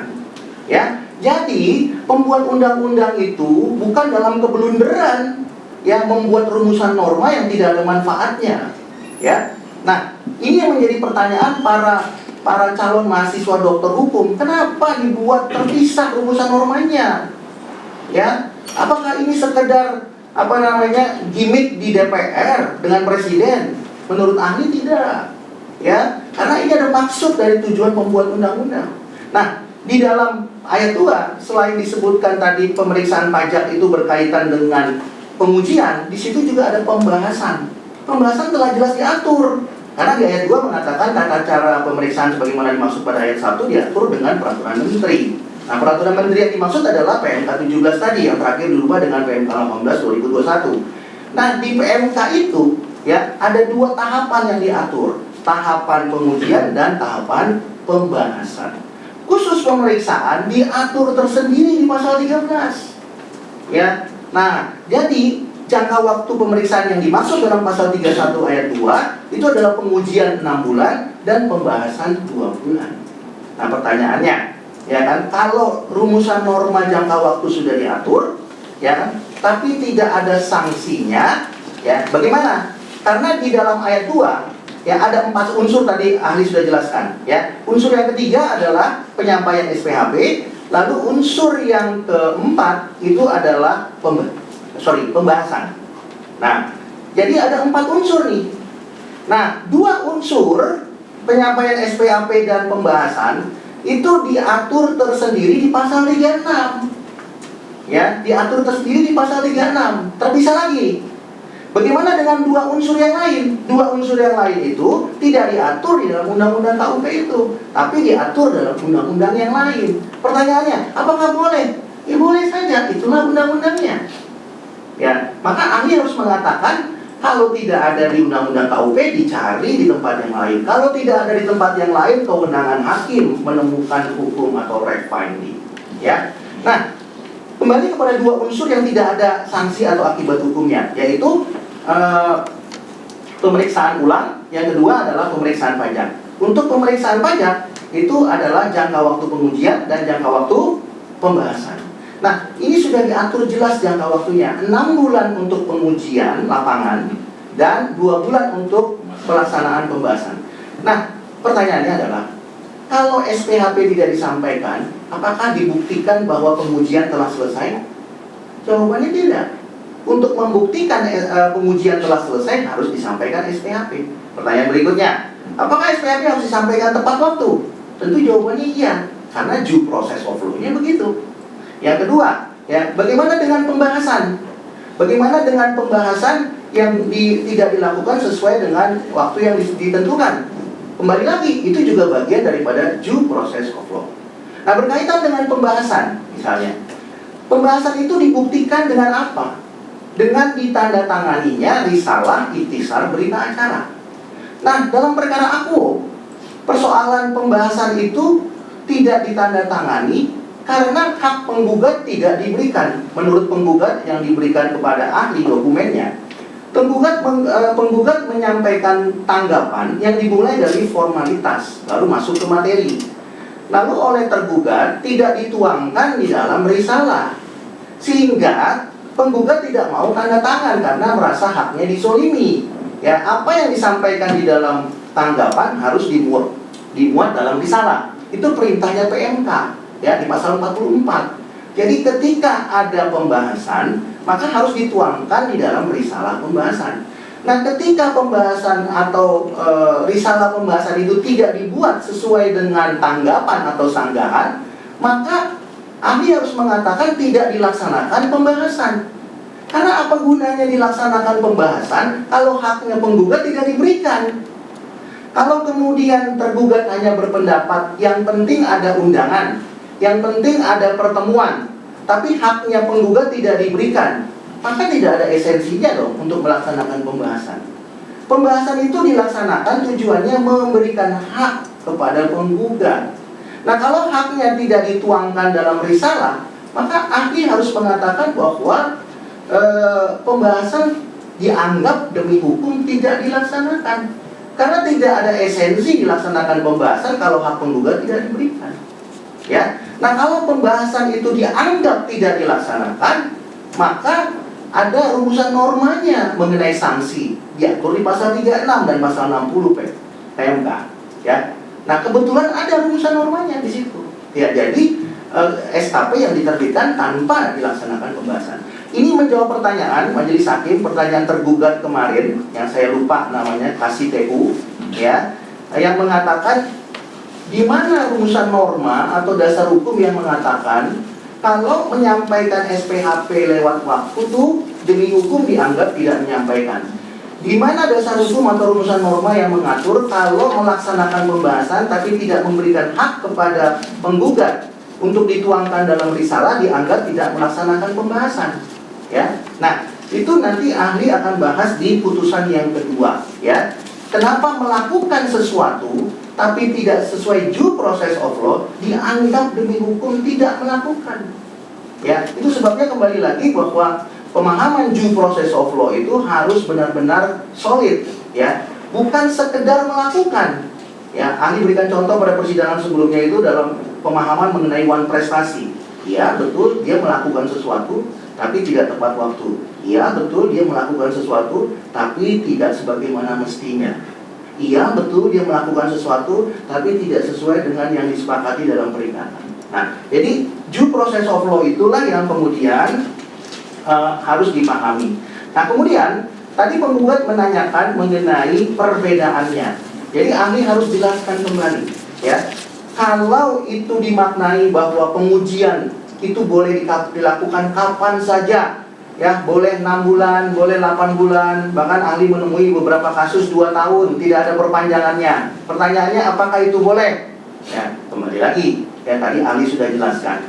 Karena rumusan normanya itu sudah mengatur mengenai jangka waktu 31 ayat 2. Sudah diatur 6 bulan. Yang berikutnya tadi mengenai pembahasan, ya, diatur dalam jangka waktu 2 tahun.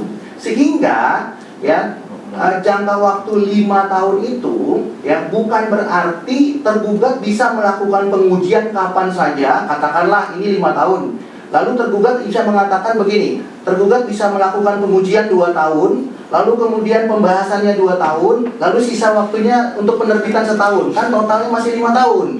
Ya, penjelasannya sudah pernah ya, sudah disampaikan. Jadi ahli ingin menjelaskan majelis bahwa 13 ayat 1 dan 13 ayat 4 itu tidak sama dengan 31 ayat 2. sehingga tidak bisa dicampur adukan. Ya, bisa ditanggapi. Ya, kalau itu yang mau kalau kemudian ada pemahaman ingin mencampur adukan, maka yang mempunyai pemahaman itu mohon diberikan penjelasan filosofisnya itu apa, kenapa dipisahkan demikian, ya.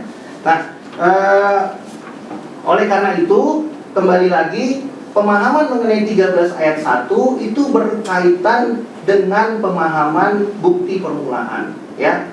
Kenapa? Karena di pasal 13 ayat 1 itu adalah penerbitan dalam jangka waktu 5 tahun. Bukti permulaan pun bisa dilakukan 10 tahun. Ya, itu berkaitan dengan jangka waktu pelaksanaan pemeriksaan yang berbeda. Tapi di masing-masing tahapan itu sudah diatur, ya. Di 31 ayat 2 ada 6 bulan dan 2 bulan. Di 31 ada 5 tahun. Kemudian di pemeriksaan bukper itu di pasal 40-an itu ada 10 tahun. Nah, sehingga dengan demikian rumusan norma itu dibuat dengan maksud tersendiri.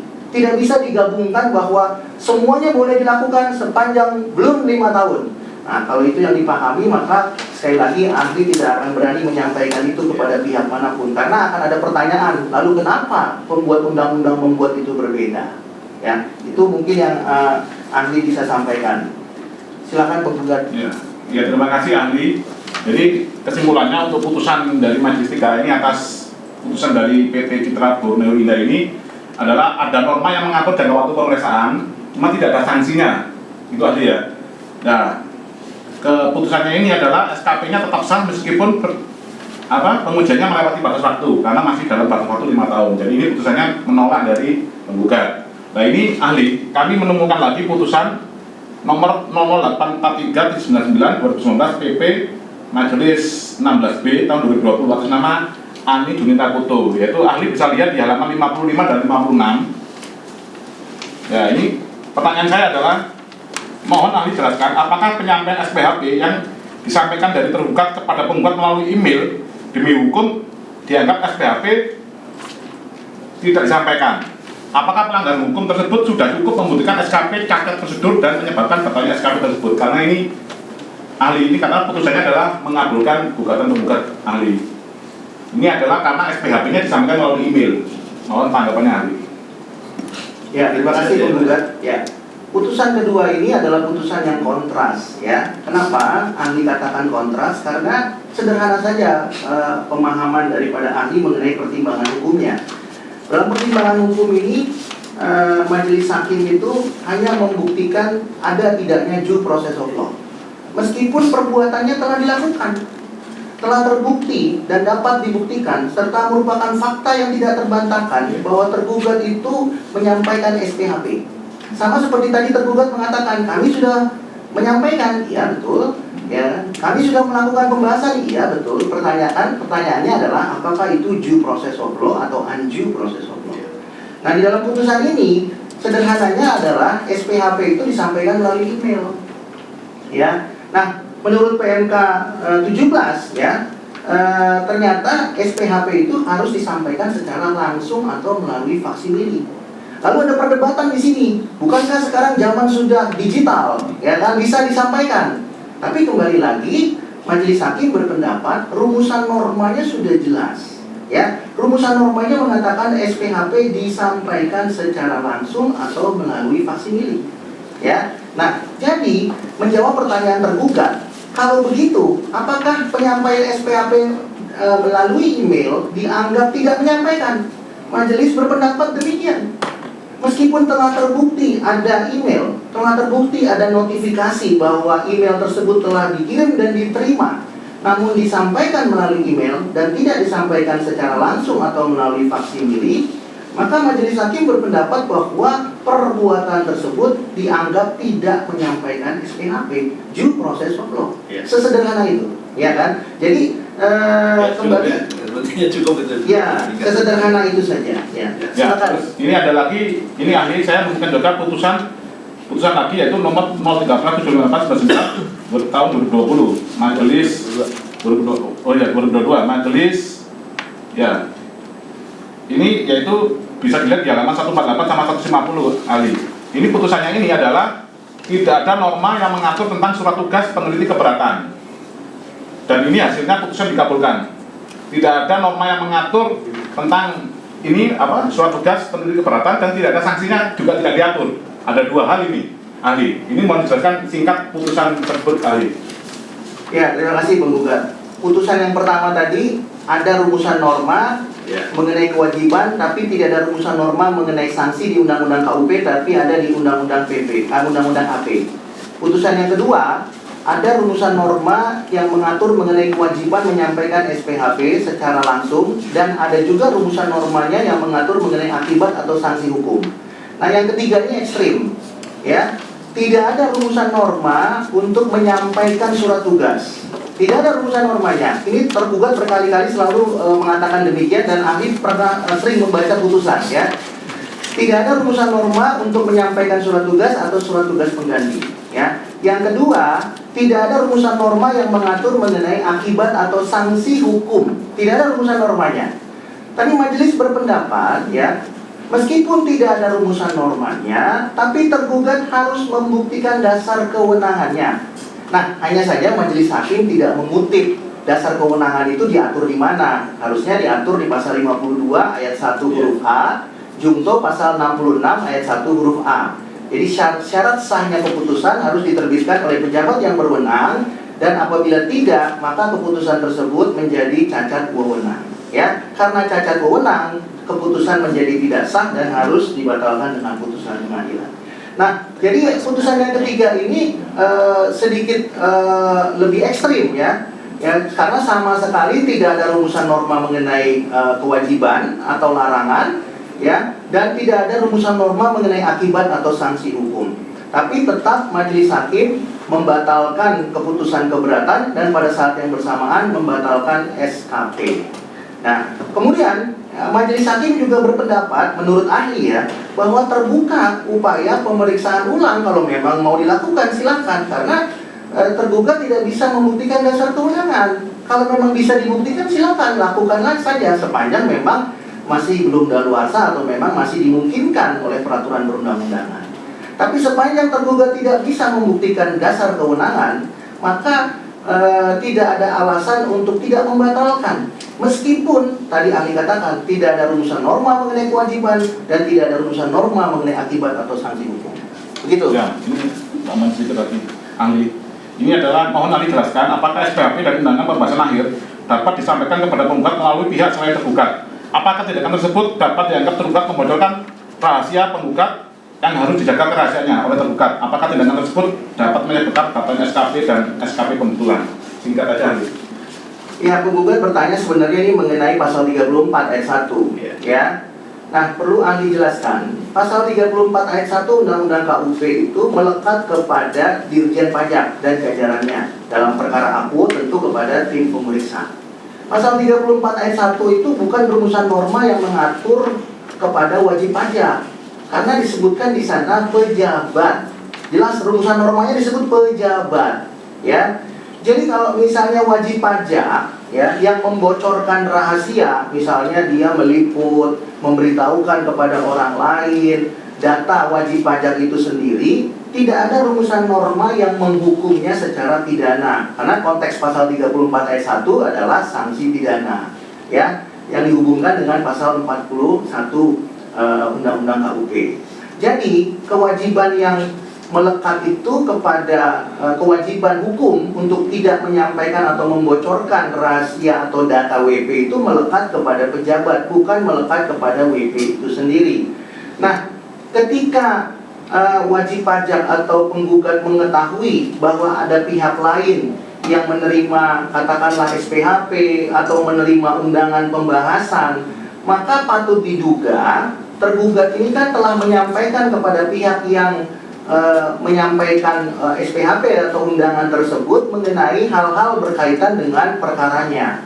Tidaklah mungkin tergugat itu menyampaikan kepada pihak tersebut atau pihak lain tersebut, yang tadi ahli dengar itu namanya Pak Pugo, ya. Ya, Pak. Nah, tidaklah mungkin tergugat menyampaikan kepada Pak Pugo itu seolah-olah Pak Pugo itu adalah kurir, karena yang bersangkutan bukan merupakan kurir resmi. Ya, berdasarkan dokumen yang diberikan penggugat kepada ahli, tergugat ini kan ternyata maksud saya Pak Pugo ini kan bukan seorang kurir yang resmi ya, dan juga ternyata beliau adalah mantan pegawai Dirjen Pajak, sehingga ada patut diduga dan ada kemungkinan besar dan berpotensi bahwa tim pemeriksa itu sudah membocorkan apa yang menjadi kasus PT Arion kepada yang bersangkutan.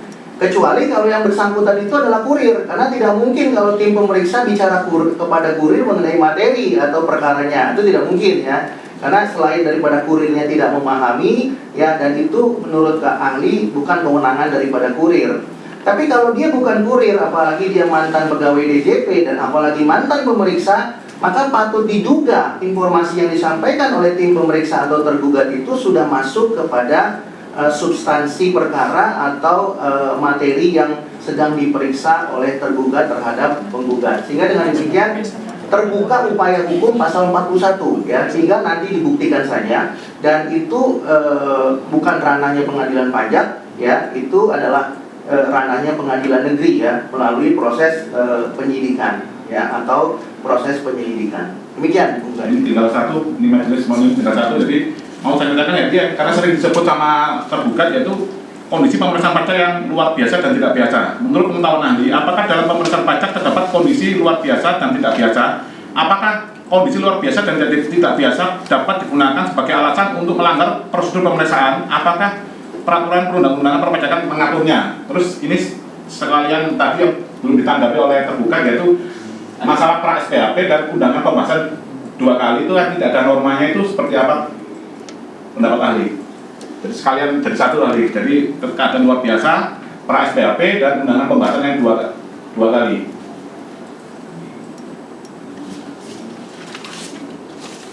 Ya.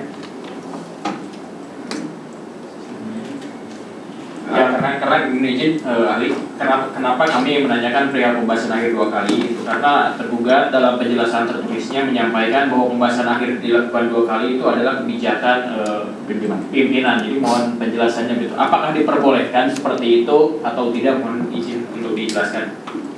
Terima kasih penggugat. Pertanyaan penggugat pertama adalah mengenai pra SPHP. Kembali lagi ahli harus mengatakan bahwa ahli tidak akan berkomentar mengenai tataran empirik, tapi ahli akan berkomentar mengenai tataran yuridis ya. Nah, kalau kita bicara hukum acara pemeriksaan pajak yang diatur dalam pasal 31 ayat 1 dan ayat 2 Undang-Undang KUP dan turunannya ya, maka tidak ada rumusan norma yang mengatur mengenai pra SPHP.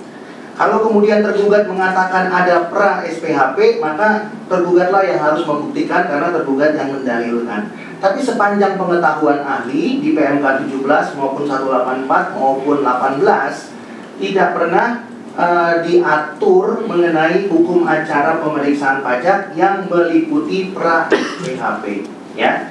Ini sudah ada perkaranya juga sampai ke Pengadilan Negeri Tanjung Karang ini ya, mengenai pra SPHP ya. Kenapa? Karena ada pihak-pihak yang dirugikan ya. Tapi lain waktu ahli akan memberikan pendapat mengenai itu. Nah, pra SPHP ini tidak diatur rumusan normanya sebagai suatu kewajiban ya, dan tidak ada juga rumusan norma yang mengatur mengenai sanksinya. Nah, pertanyaannya, ketika tergugat melaksanakan pra SPHP, tentu untuk membuktikan tergugat itu tidak melakukan tindakan undue process of law, maka tergugat harus membuktikan dasar hukumnya atau rumusan norma pra SPHP itu diatur di mana. Silakan saja kalau tergugat bisa menemukan rumusan normanya, seperti yang ahli katakan tadi ya. Sepanjang ketentuan lex spesialis tidak mengatur, maka berlaku lex generalis ya. Silakan saja kalau memang bisa dibuktikan. Tapi kalau penggugat tanyakan kepada ahli, sepengetahuan ahli tidak pernah menemukan rumusan normanya. Nah, oleh karena itu ketika tindakan atau perbuatan tergugat yang dilakukan tanpa rumusan norma, menurut ahli itu adalah tindakan atau perbuatan yang undue process of law. Kemudian tadi penggugat menanyakan mengenai pembahasan 2 kali ya. Nah, perlu ahli sampaikan, tadi ahli sudah membahas sedikit mengenai pembahasan ya. Dalam perkara akuo berdasarkan dokumen yang disampaikan penggugat kepada ahli, memang ada 2 kali pembahasan. Nah, tadi Ali sudah katakan, pembahasan yang pertama dianggap tidak dilakukan karena hak penggugat tidak diberikan. Kenapa tidak diberikan? Karena apa yang dimuat penggugat dalam tanggapan tidak seluruhnya dimuat dalam risalah pembahasan, begitu juga intisar dan berita acara pembahasan akhir hasil pemeriksaan. Sehingga karena itu undue process of law, maka pembahasan dianggap tidak dilaksanakan. Kalau pembahasan dianggap tidak dilaksanakan, maka SKP terbit tanpa pembahasan. Maka dengan demikian bisa berlaku pasal 36 ayat 1 huruf D, atau berlaku pasal 52 junto pasal 66 junto pasal 19 Undang-Undang Administrasi Pemerintahan, ya. Dan itu menyebabkan SKP menjadi tidak sah. Kemudian pembahasan yang kedua, selain tidak mempunyai rumusan norma dan dapat diklasifikasikan sebagai undue process of law, pembahasan yang kedua ini juga dilakukan ya secara tidak patut, ya. Jadi di hukum itu ada yang disebut dengan berbasis hukum positif atau legalism, ya, legalistik, mazhab positivistik. Artinya begini, setiap orang memahami sesuatu itu berdasarkan hukum yang tertulis, hukum positifnya. Tapi ada juga yang namanya kepatutan, ya. Di mana itu contohnya? Tadi penggugat mengatakan bahwa tergugat menyampaikan undangan pembahasan yang tadi tanda petik undue process of law tadi disampaikan 1 jam sebelum pembahasan. Nah, di dalam hukum itu namanya tidak patut, ya. Meskipun kembali lagi tergugat sudah melaksanakan, yaitu menyampaikan undangan, ya. Jadi ada yang melaksanakan sesuatu itu karena memang melanggar hukum atau melawan hukum. Ada juga yang melaksanakan sesuatu itu karena memang dilakukan secara tidak patut. Jadi undangan itu disampaikan, tapi disampaikan 1 jam sebelum acara pembahasan. Ya, apakah itu berdasar hukum? Berdasar hukum. Apakah itu patut? Tidak patut. Kenapa? Karena patut diduga tergugat ingin supaya penggugat tidak hadir. Karena sangatlah tidak mungkin untuk menghadiri pembahasan dalam waktu 1 jam. Jadi di dalam hukum itu ada kita bicaranya positivistik atau positivism, itu adalah mazhab yang tunduk kepada hukum yang tertulis saja, hukum positifnya. Tapi ada juga kepatutan, ya, patut nggak dia menyampaikan ini? Kalau bicara legalnya sudah dilakukan, kalau bicara yuridisnya sudah dilakukan, tapi kemudian yang dilakukan itu tidak patut. Nah, jadi menurut ahli, selain daripada pembahasan kedua itu adalah undue process of law dan juga pra SPHP undue process of law, juga penyampaian undangan pembahasan yang kedua itu juga tidak patut. Kemudian penggugat menanyakan mengenai kebijakan pimpinan. Nah, ini menarik sekali karena kebijakan pimpinan itu tidak diatur dalam Undang-Undang KUP. Sekali lagi silakan nanti tergugat boleh menyampaikan dasar hukumnya jika ada. Kebijakan pimpinan, yang dimaksud dengan pimpinan adalah pasti pimpinannya tergugat atau tim pemeriksa, yaitu kepala kanwil, ya, di atasnya ada direktur jenderal pajak. Nah, kalau kita bicara kebijakan tidak pernah diatur di dalam hukum perpajakan, ya. Nah, tadi ahli katakan kalau bicara kebijakan tidak diatur di dalam hukum perpajakan atau undang-undang KUP, pertanyaannya apakah tergugat boleh melanggar? Tentu jawabannya tidak. Mau tidak mau, ketika tergugat menulis di dalam LHP bahwa pembahasan 2 kali itu dilaksanakan atas perintah atau kebijakan pemerintah, pimpinan, sebenarnya kan tergugat ingin mengatakan bahwa tergugat itu tunduk pada Undang-Undang Administrasi Pemerintahan. Karena kalau tergugat tidak tunduk pada Undang-Undang Administrasi Pemerintahan, maka tergugat dengan mudah mengabaikannya dengan mengatakan kami hanya tunduk kepada PMK dan Undang-Undang KUP saja. Tapi kan faktanya tidak, ada pimpinan. Nah, pimpinan itu diatur di mana sebagai pejabat pemerintah? Diaturnya di Undang-Undang Administrasi Pemerintahan. Nah, yang menarik menjadi pertanyaan penggugat adalah mengenai kebijakan pimpinan. Kebijakan pimpinan itu diatur dalam Undang-Undang Administrasi Pemerintahan, dikenal dengan terminologi diskresi.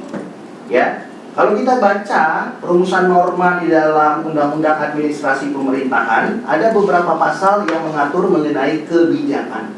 Intinya, nanti mungkin majelis bisa lihat di dalam tulisan ahli bahwa diskresi itu dapat dilaksanakan karena beberapa alasan. Salah satunya alasan kekosongan hukum. Pertanyaannya, apakah ada kekosongan hukum pemeriksaan pajak sehingga pembahasan harus dilakukan 2 kali? Ya, kalaulah misalnya KKP itu diberikan, atau kalaulah misalnya risalah itu dituangkan berdasarkan tanggapan penggugat, maka kan tidak perlu dong dilakukan tanggapan pembahasan 2 kali maksud ahli. Nah, sehingga dengan demikian tidak ada kekosongan hukum yang kemudian mengharuskan dilakukannya atau disampaikannya pra SPHP atau dilakukannya pembahasan 2 kali. Sehingga dengan demikian tidak terpenuhi unsur-unsur yang mengatur bahwa diskresi itu dapat diterapkan sebagaimana tergugat akui dalam LHP-nya yang ditunjukkan penggugat kepada ahli. Kemudian yang kedua, penggugat perlu ahli sampaikan bahwa diskresi itu ketika dilakukan selain dalam kondisi kekosongan hukum, diskresi tersebut tidak boleh bertentangan dengan hukum positif yang berlaku. Pertanyaannya, apakah sudah ada hukum positif yang berlaku? Ada, hukum acara pemeriksaan pajak. Apakah itu bertentangan menerbitkan pra SPHP? Iya, karena tidak diatur. Yang kedua, apakah kemudian boleh melakukan pembahasan akhir hasil pemeriksaan 2 kali? Tidak diatur juga, ya kan? Nah, oleh karena itu kembali lagi, kalau pra SPHP dan pembahasan akhir 2 kali dilakukan, maka itu bertentangan dengan hukum positif yang diatur dalam pasal 31 ayat 2 Junto PMK 17/2013, ya. Oleh karena itu diskresi yang dimaksud itu tidak memenuhi unsur-unsur sebagai diskresi yang sah yang diatur dalam Undang-Undang Administrasi Pemerintahan. Kemudian majelis perlu ahli tambahkan bahwa tergugat, tim pemeriksa, tim sidang, ya, atau tim peneliti keberatan, tim peneliti pembetulan, atau mungkin tim pemeriksaan QA, ya, itu mereka adalah pegawai yang bukan tunduk kepada pimpinan, tapi tunduk kepada hukum yang berlaku. Pimpinan menjadi berlaku ketika ada kekosongan hukum, itulah terbit diskresi. Tapi ketika hukumnya telah mengatur dengan tegas, maka hukum positif tidak bisa dikesampingkan oleh kewenangan pimpinan. Karena kembali lagi, ahli harus katakan bahwa negara kita adalah negara hukum, maka hukum harus menjadi panglima. Nah, jadi bukan pimpinan yang jadi panglima kalau kita bicara tataran yuridis. Tapi dalam tataran praktek itu terjadi sebaliknya. Oleh karena itu, ahli mengatakan bahwa ahli tidak akan berkomentar mengenai tataran empirik. Karena tataran yuridisnya adalah negara Indonesia negara hukum, dan hukumnya mengatur dengan tegas.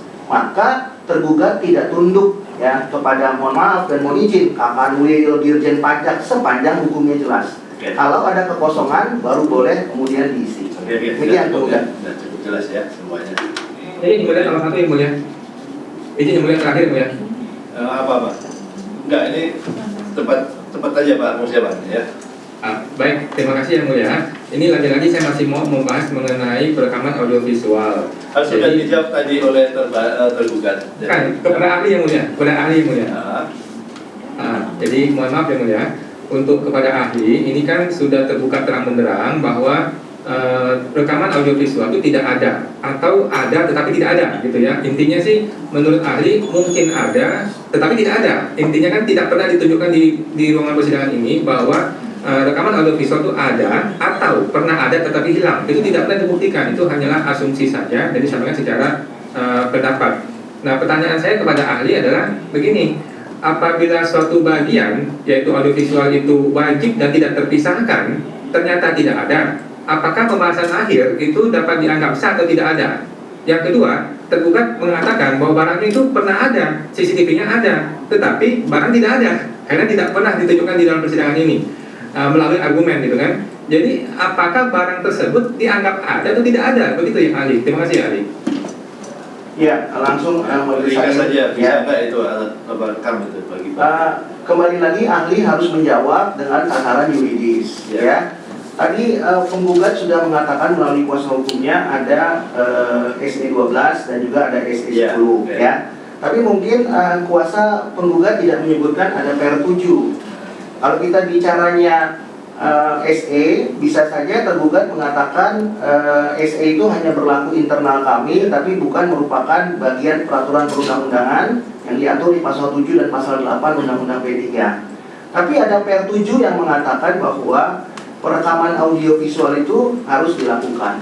Nah, yang menjadi pertanyaan, kalau rekaman audiovisual itu pernah ada, tapi karena tidak pernah di-download, tadi keterangan tergugat, dan akhirnya karena tidak pernah di-download, maka waktunya habis.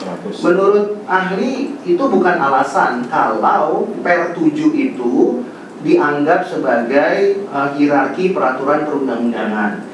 Kalau tergugat tidak tunduk pada atau ingin mengatakan SE hanya untuk tergugat sendiri, maka tergugat tidak bisa mengatakan bahwa Per 7 juga hanya untuk tergugat sendiri. Karena Per 7 juga itu adalah merupakan peraturan Dirjen Pajak yang diamanatkan oleh Menteri. Sementara peraturan Menteri diatur di pasal 8 Undang-Undang P3. Nah, jadi kalau kemudian itu tidak dilaksanakan, maka kembali lagi ada undue process of law. Yang menjadi pertanyaan sekarang adalah bagaimana majelis hakim bisa membuktikan apa yang terjadi di dalam pembahasan kalau kemudian rekaman audiovisual itu tidak disampaikan, ya. Bisa saja yang disampaikan di persidangan ini tidak murni 100% tepat. Kenapa? Karena tidak disampaikan fakta persidangannya. Itu sebabnya persidangan di pengadilan itu dimanapun juga adalah mencari fakta persidangan. Dan kalau ada pihak-pihak yang berbohong, maka berlaku sanksi pidana pasal 242 KUH pidana. Nah, kalau di luar berbohong itu tidak ada sanksi pidananya, kuasa penggugat. Kalau di dalam persidangan ada sanksinya. Nah, oleh karena itu perlu dibuktikan, ya. Itulah sebabnya kenapa apa yang disampaikan para pihak di luar persidangan tidak mengikat hakim dalam membuat pertimbangan hukum. Tapi apa yang disampaikan di muka persidangan itu menjadi pertimbangan hukum bagi majelis hakim untuk membuat amar putusan. Jadi menurut kami ada yang, menurut ahli ada yang missing di sini, ya, yaitu fakta yang sebenarnya tidak diungkap atau tidak diputar, ya. Dan itu kembali kepada kewenangan majelis hakim nanti untuk memberikan pertimbangan hukum. Tadi pada prinsipnya itu adalah undue process of law yang telah terbukti dilakukan oleh tergugat.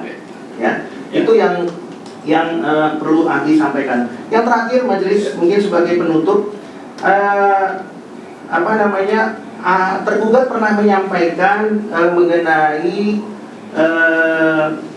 SPHP dan juga undangan yang tidak mencantumkan nama Dirjen Pajak. Itu yang belum ahli sampaikan, pendapat ahli.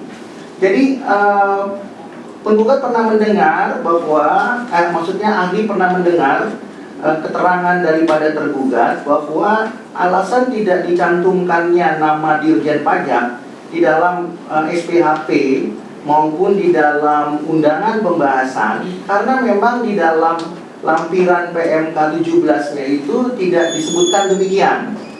Nah, untuk menjawab itu, tentu ahli harus berpendapat bahwa apakah tergugat ini tunduk pada Undang-Undang 30 tahun 2014 atau sebaliknya.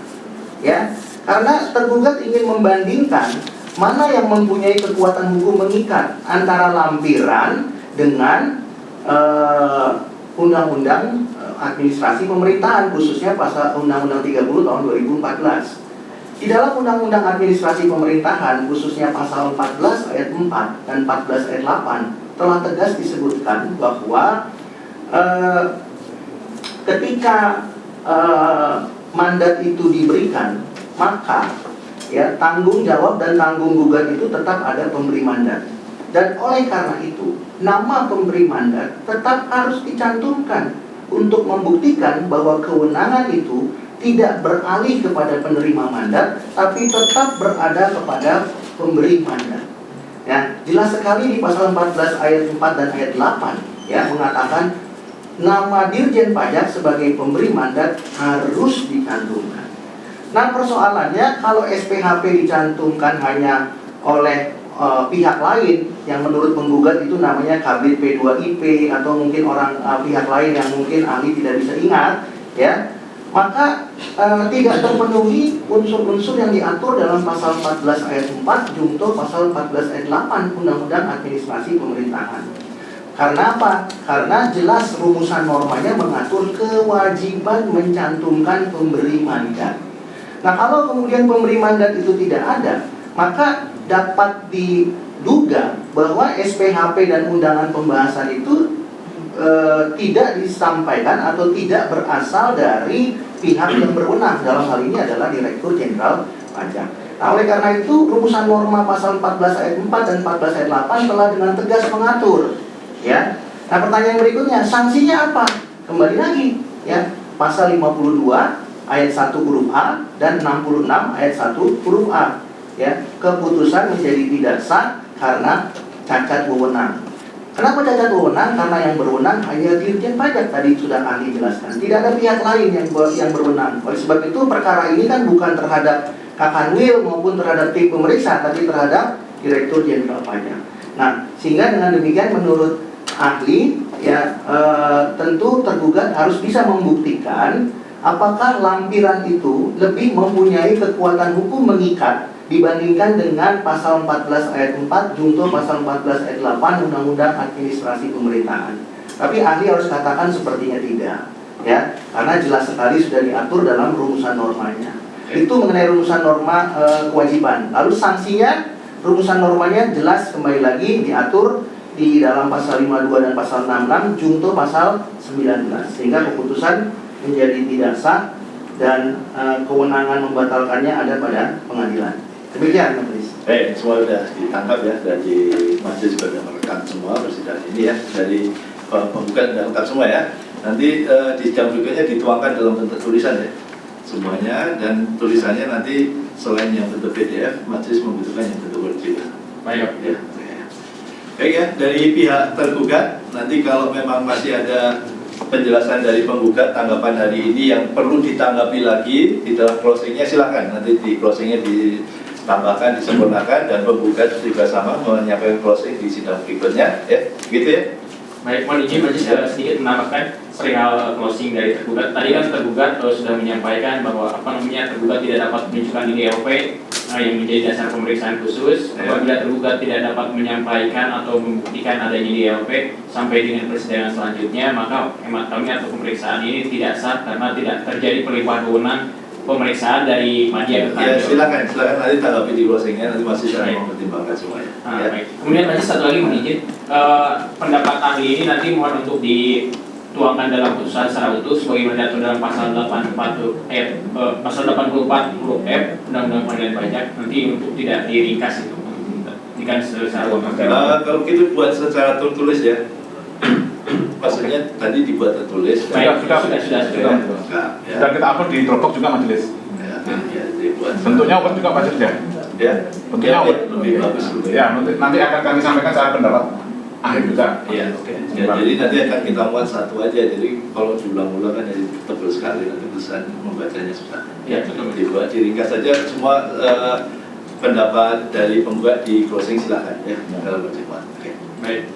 Demikian juga tergugat ya, dan nanti kita kita sampaikan di closingnya nanti di tanggal berapa? 27 Juni ya, akhir bulan Juni depan, bulan depan, dan ini menjadi undangan bagi para pihak nanti untuk hadir pada sidang dimaksud. Terima kasih. Majelis, terima kasih Majelis Hakim, terima kasih penggugat dan tergugat.